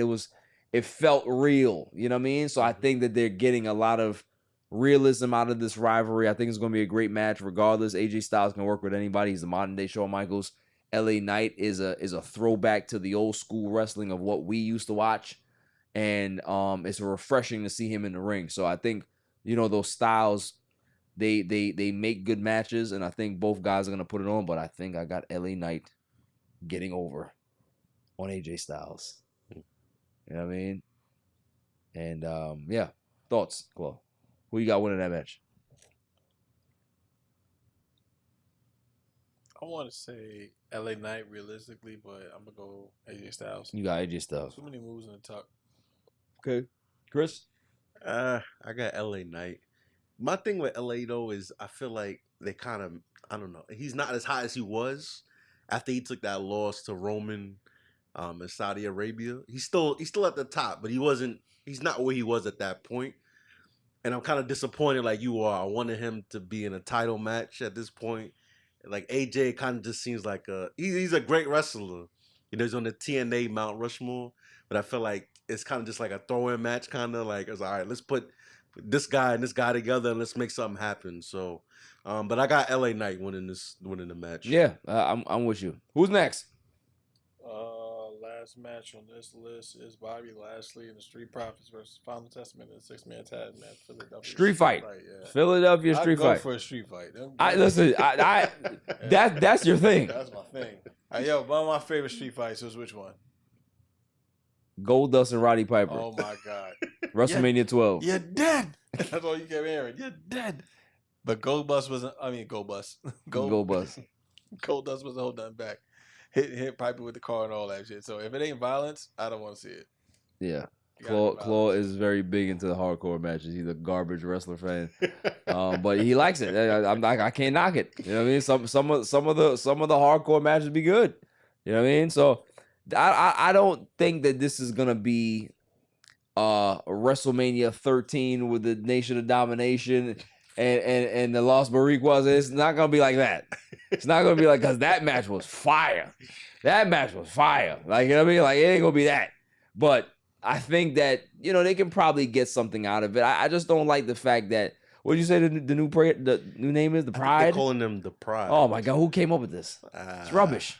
The Pride. We can't blame Vince for this one. Yeah, you can't. This is definitely on the writers though. This is bad. The Pride against the Final Test.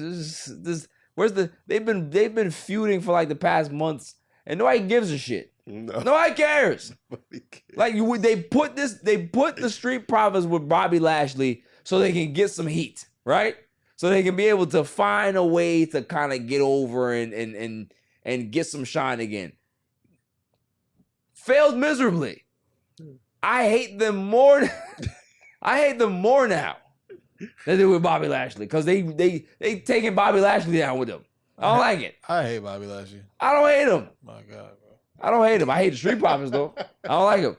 I don't like him. It's time to blow them up. They've been together They for can't. too long. They can't. But you have to. They You have can't. to do it. You have to. Who- I think Montez at this point to see what he can do on his own. Like I don't think you got nothing to lose. And you know all the good tag teams. There's always going to be one wrestler better than the other. Give him a shot. See what he can do. So I think they need to blow it up. Yeah, I don't see that happening anytime soon, man. I agree with you. I think it might be time for Montez to be on his own, but you know, it's just it's disappointing. You know, I like Karrion Kross. I like the Authors of Pain. I just don't really understand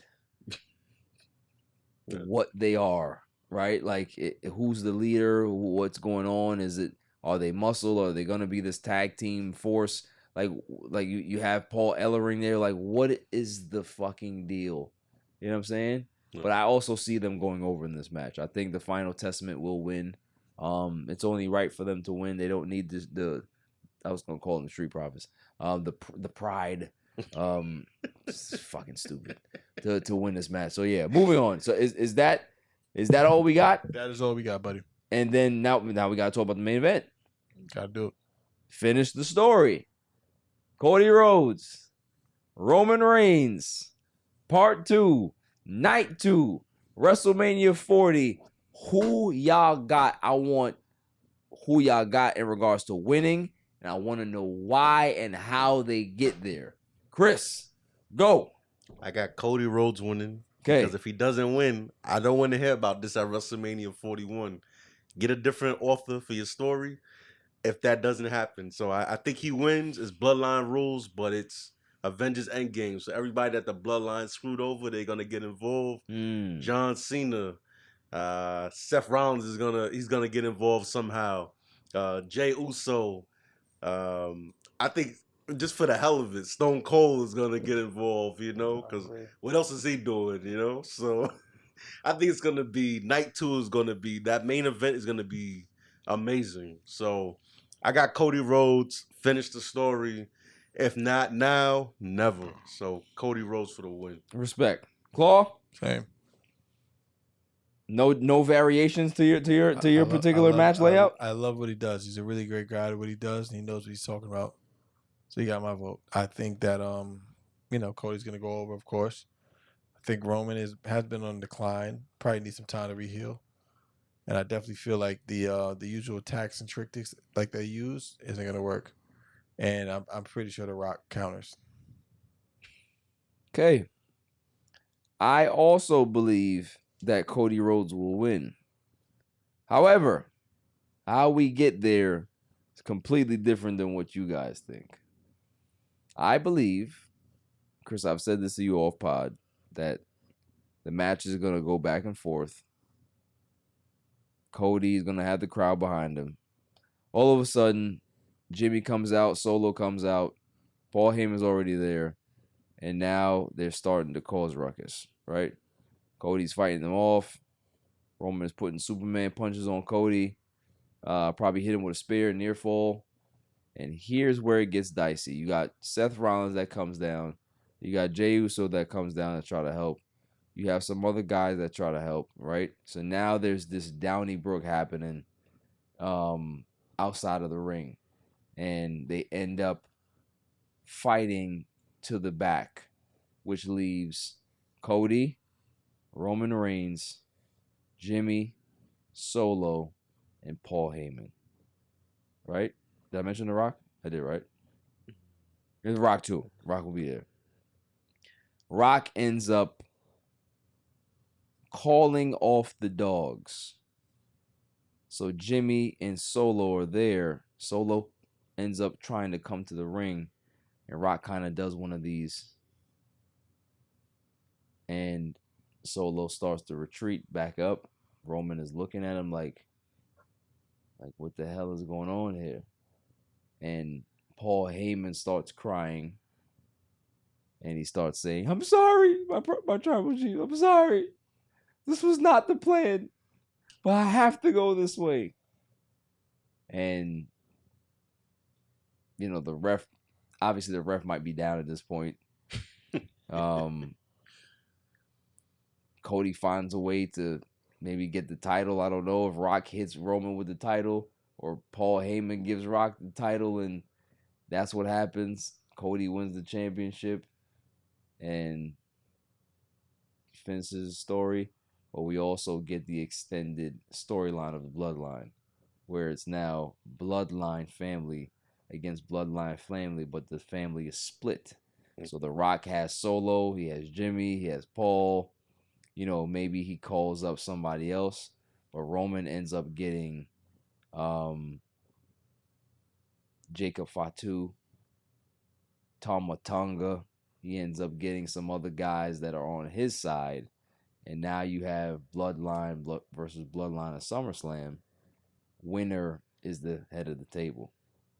So you ended up not having, you don't need the championship to get Roman and Rock in the ring. No. That was always the problem for me, is that Roman's the champ. Why? I don't need to see Rock getting a title shot. No. You don't need that. You know what I'm saying? So I think that's how it works. I think that there's going to be some screwy finish. I think The Rock turns his back on Roman because he still has his eyes on being the head of the table. And, you know, that particular animosity has never gone away for The Rock personally, that he wants to beat Roman Reigns. And this is a way to keep Rock heel because, granted, remember, he just got a new belt. I mean, not a new belt, new theme song. Yeah. Right? So they just went through all of this work. They give him a new entrance, new theme song. He's Hollywood Rock, all this stuff. And they're not going to turn him babyface with this new thing, right? He's leaned into it. He's a great heel. They've been wanting to find the right time, the right situation, and the right opponent to turn Roman back to a face because the fans love him. And if he ends up being a face now, he'll be the face of the company at some point, you know, with him and Cody. So I think that's going to be the situation. Rock turns on Roman, family turns on Roman, Cody wins the title, Rock and Roman go away for a little while. You don't see them on TV, and then they appear. So that's my thing. That is the ending of night 2. We get what we want. Cody finishes the story, but we also get Bloodline extended, and the storyline continues in some way. And I'm fucking upset because I don't get to see this. I'm on my damn couch watching it. Instead of like $800 that I paid, I'm over here watching Rhea Ripley and Becky Lynch. That's it. That's all I'm going to get excited for. That's it. No LA Knights. Nothing. Rubbish. Anybody got any thoughts extra on night 1 or night 2?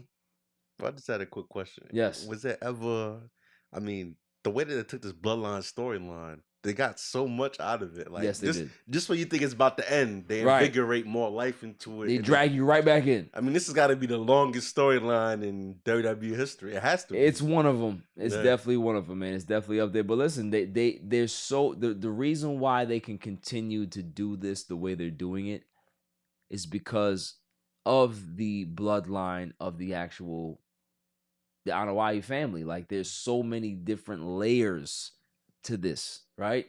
That there's so many different characters that you can introduce. There's so many different wrestlers out there that you don't even realize are a part of the family that can be a part of this. Free agents. Guys like I've mentioned already, Jacob Fatu, right? Like, there's so many different ways that you can go here. If you do it the right way, you can be able to execute and tell a story for at least another 6-7 months, right?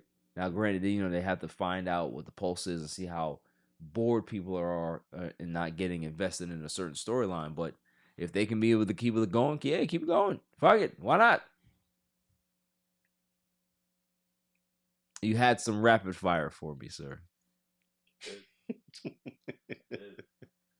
Shoot. All right, y'all hear me good? Yes, you can keep yelling if you want to, be able to, you know, articulate a little more. Will do. All right, just one sentence answers, nothing more than that. Granted. Does Priest cash in the Money in the Bank this weekend? Yes or no? Yes. Yes. Chloe? Yup. Yep. Okay. Hall of Famer you like to see the most this weekend? Stone Cold Steve Austin. Yup. Stone Cold for Paul Heyman. I like the answer. LA Knight or Gunther? Does either of them win the World Heavyweight Champion this year? And if so, which one does it first? Gunther. I got Gunther. Okay. Sure. You guys are all aligned. All right. Assuming Cody wins the belt, who was his first title defense against? Ooh. That's a good one. Oh, man. I'm going to be honest. I'm going to go. Cody's going to SmackDown. All right, right? Obviously, he has to go to SmackDown. His first opponent, man, that's a great one. I'm going to go AJ Styles. Okay. Damian Priest. So you think Damian Priest gets the title shot on Raw? Sure, fuck do. Okay. Or not. I think that night. So he cashes in on Roman? No, he's gonna do it on what's you fucking On my whole thing. Cody? I'm throwing the mic every time I say these things. So on Cody, the minute it happens, I think he runs out and says, "Wait, what is this?" And he's coming through with that doopy ass run. That is interesting.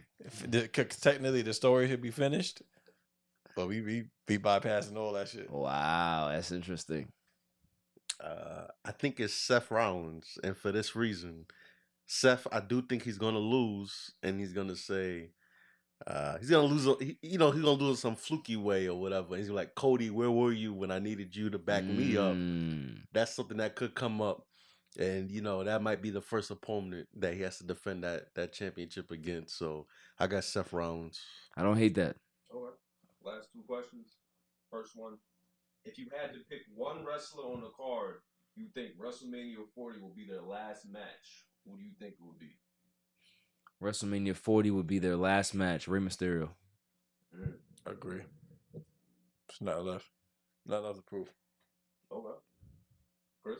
Yeah, I agree with that. Rey Mysterio got nothing left to prove. He's already a Hall of Famer. I mean, yeah, Rey Mysterio. Yep. Mysterio goes out on a tag match, I think. Yeah, I can see that happening.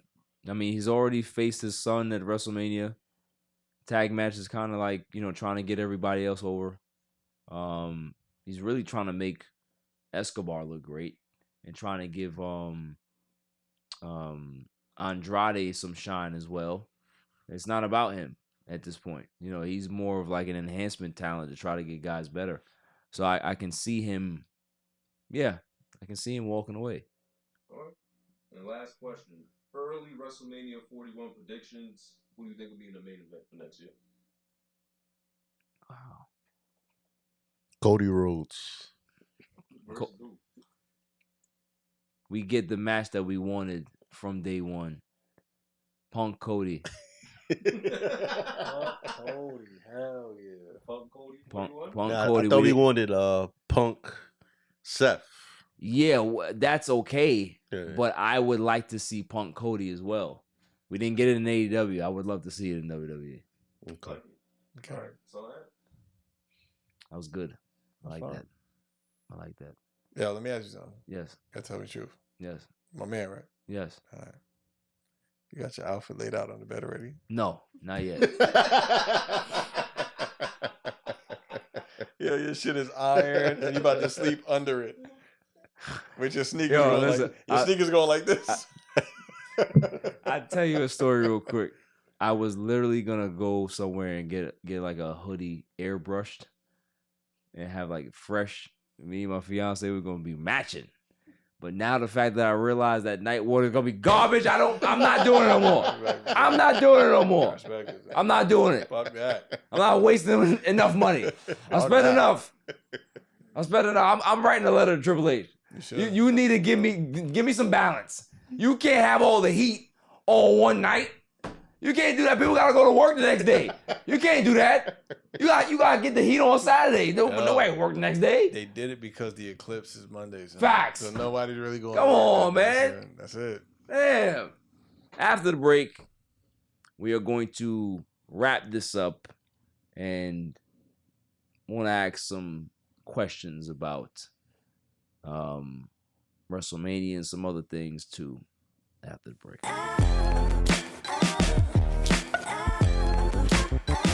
Welcome back, y'all. So, we went over night 1, night 2, Mania, and I'm excited. I don't care, what's going on, what the outcomes are. I just think that it's going to be a great event. Wrestling's back, y'all. Like, wrestling is back being where it should be. We definitely in some type of golden age right now. They don't have a name for it yet. They had the Attitude Era, the PG Era. But I don't know what this is, but there's something. They juking right now. Takeaways from the card from everybody. Chris, what are your takeaways from the card, and what is the most compelling story that you can see continuing outside of obviously the biggest storyline, which is the Bloodline storyline? For me, I definitely want to see something go on with Jade and Bianca. Something's got to happen there. We all want to see the match. So I think somebody needs to turn heel in that match to, progress that story into a different direction, to elevate Jade to another level in WWE. I think that does need to happen. And I guess if I had another takeaway, I would go with just Rhea Ripley continuing to run the women's division. I don't really see anybody stopping her at this point. So those are my two big takeaways from WrestleMania. Very good, very good. Claw? Takeaways? Yeah. Like, what do you think outside of the Bloodline story? What is the most compelling storyline that can continue post WrestleMania?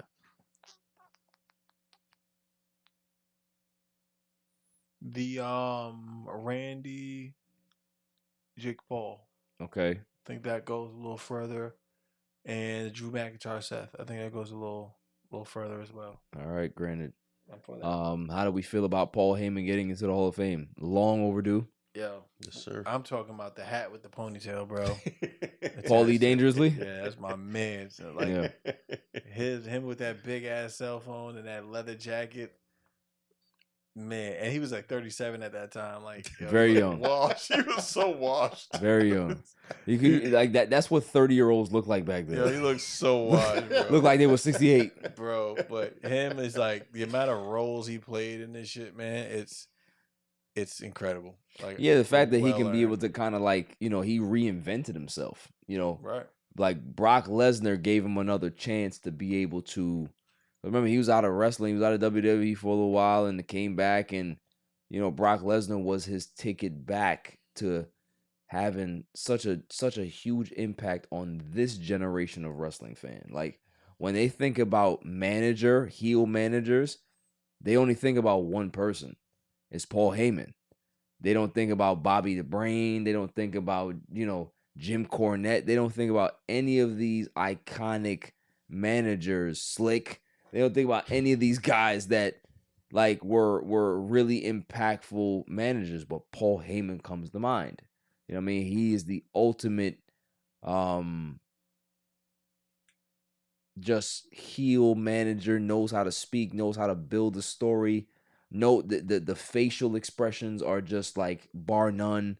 It's always comedy how he looks at Roman before he hands him the title. It's the funniest thing you will ever watch if you actually pay attention to Paul Heyman. He's just staring at him. Like it's like Paul Heyman is the man, man. Like I think it's long overdue. Shouts to him for getting in. I'm curious to see who actually inducts him. Did they announce that? Yeah, actually I think Roman Reigns inducted him. Oh, so Roman Reigns is gonna induct him? Yeah, he inducted him. It should be Brock Lesnar. But we know why. We understand why. Why is this? I'm not saying. You gotta say it now. No, I'm not saying. Okay, very well. Yeah. allegedly, there are text messages out there where Brock was like, "Yeah, come on, let me put you on the F5."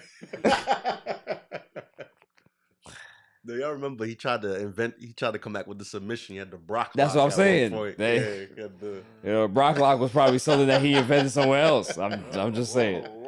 I don't know. Allegedly. That's all I'm saying. If true, I don't know. Just very funny that he came out with that F5 out of nowhere. I'm just saying. It's a very impressive move. How'd you get it? How'd you get it? Yeah. Brock Lock is crazy. Yeah, see? Brock Lock is wicked for so many reasons, right? That shit sound crazy. That sound Brock Lock. Let me put you in that Brock Lock. You know what I mean? Ooh, what are we doing tonight? You know, a little steak, little broccoli. You know, a little Brock Lock. Little Brock Lock. Brock Lock. Little Brock Lock. So, you know, real quick before we wrap up, I don't know if everybody watched this, but the Ariel Helwani CM Punk interview was gold. It was absolute gold, because I have never, and Chris knows this, I have never been a fan of AEW. It has nothing to do with being tribalistic. You know, obviously, yes, I wave the WWE flag. I am a lifer. I know. Company man. That's a good word. All right, good phrase right there. Company man. I am. With bad years, when things was bad, he was a shit on Cena, talk about PG6. Yeah, no. Cena carried the company. Edge, Punk, Batista, Booker T, all of these great players. Fact. Great wrestlers, right? But here comes AEW and Tony Khan. Everybody's like, oh, there's an alternative to WWE now. Now we're going to get real wrestling. I admit, when Punk came back, I was excited. First time in 7 years, he came back. Well, he came back there, so I gotta watch. Watched it. Okay. Gotta watch. I watched it for Punk. Then he left. I watched it for MJF. And then he ruined it. And then I kept saying, Tony Khan's an idiot. He just books matches like how we used to book matches as children. It's all like fantasy booking. I want this guy to... Well, how do you get there? He knows... He can't tell a story, doesn't understand that there's no leadership, and Punk said it in the interview. It was great to understand that there's levels to this. You can have $1 billion. You can have the rich daddy that can be able to give you a company and have it make your play toy or whatever it is. But at the end of the day, to build a great company, you have to have smart people in place. And AEW does have some smart people in place. The problem is you have a mark of an owner that doesn't want to relinquish any power and thinks that he knows everything. So for a guy like Punk to come in and draw money, and you allow a snot-nosed kid like Jack Perry to mess up money and business, just like Punk said, AEW will be around as long as Tony wants to play with it. Sad. Sad. It's not sad for me to watch because it's all garbage wrestling. It is. Guys like, what's his name? Dean Ambrose? John Moxley? Rubbish. Right? Rubbish. Chris Jericho? Rubbish. Hook? Rubbish. What about Lance Storm? He's not even there. Paul Wright. Paul Wright. What did they say? Paul Orndorff. Triple H said it best. We are in competition with our eras that were before us. There is no company that rivals WWE. You hear that, Claw? I agree. I told you, I don't know why you don't watch AEW. It's just like WCW. I'm gonna watch it. It's in like the late years of WCW, like 2000, 2001. Are they in the mall? No, they're in So how am I NBA. watching that shit? They're in NBA buildings and they barely sell it out. I need to see them in the mall if they're really about that action. WCW's in a mall, and there was like water around it, so they like used to fight sometime. It was good. Fuck you talking about?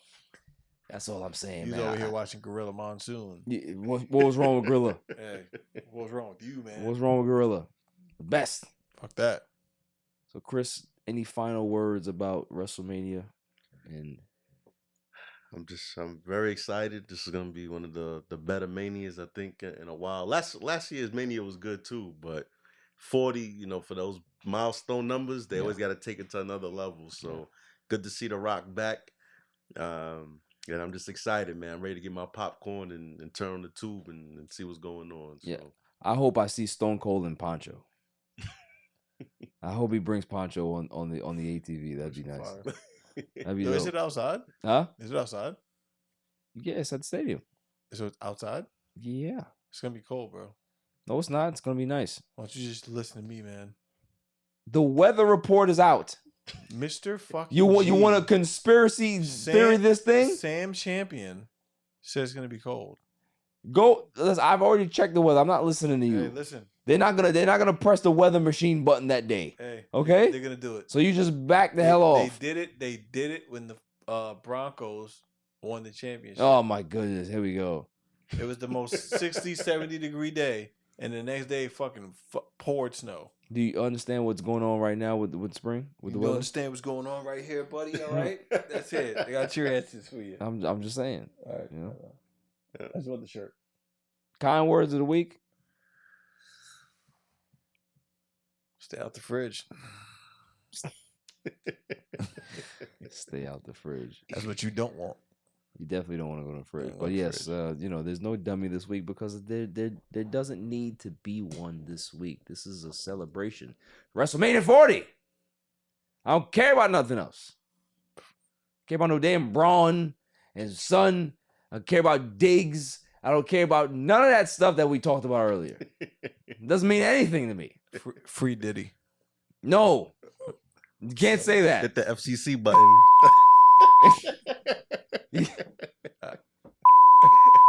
Can't say that. Got to. And free his son too. This is wild shit. In studio. Yo, the fact that I mean they recorded it. He's still out there. What did wild stuff? The son? Son got a sexual assault. Come on case. now. He did though. I stopped us. They hired El Chapo's lawyer. John Cotty's lawyer. He's already guilty. Yo, fuck it. Hey. I mean, whatever. Could be worse. Wow. Yeah. I have a PSA. Go for it. For those that are my age now, 38, 39, pushing 40, have families, have important jobs that you work your ass off and, you know, try to provide for your family. That's what our jobs are now. To provide for your family, make sure that you're present, make sure that your kids see you every day and you spend time with them and you tell them that you love them and you're proud of them and all this good stuff, right? Those are all the positives that I think that everybody should, and the virtues that everybody should live by. However, there is a dark side to this particular situation, is that all of those things are nice, but you still need time to play your video games as a grown-ass man and tell your family to go fuck off for a little bit. Because at the end of the day, like, if I don't have 2 or 3 hours of peace where I could be able to play some WWE 2K and some NBA 2K in the show, what else can I do, huh? What else do I need? I need something. I need some type of reprieve. I can't be doing schoolwork all the time and doing all this crazy math that these kids be doing now. You see the math they do? What's the name of the math they do now? Common Core. What was it? Common Core. You got it. My poor son gonna fail that. I'm like, son, I can't help you. I don't know what this is. I got a 5 in a math test in high school. I can't help you. Can't help you. But what I can do is take this time for myself and play this 2K and get the hell out of my face. Or watch some Twitter porn. No. Hit that FCC button one No. more time. You trying to get people in trouble. Twitter porn crazy.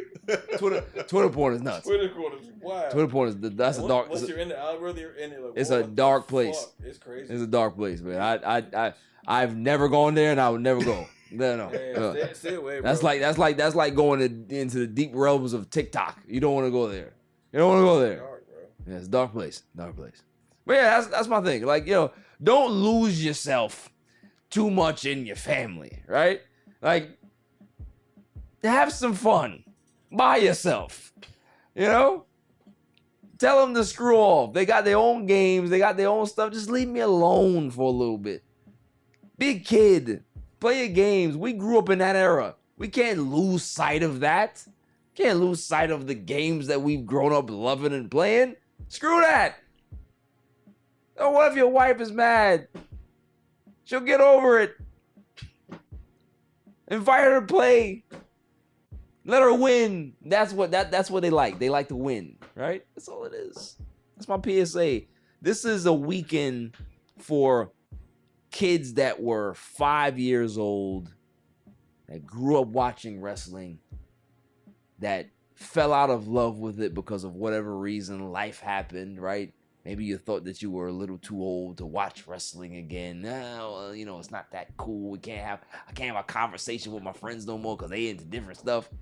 You're a grown-ass man now, and The Rock is back. He back. So you can be able to let your head down a little bit and enjoy. That's all I'm saying. So, till next week, stay safe, stay cool, and next year, Triple H, make sure that you make night one better than what you did night two, because I did $800 down the drain. Like, what are we doing, right? All I got is the tag match, and Rhea Ripley, look at that. That's it? That's all you giving me? Disrespectful. Get us out of here. Peace. My son is the champ, so get over it.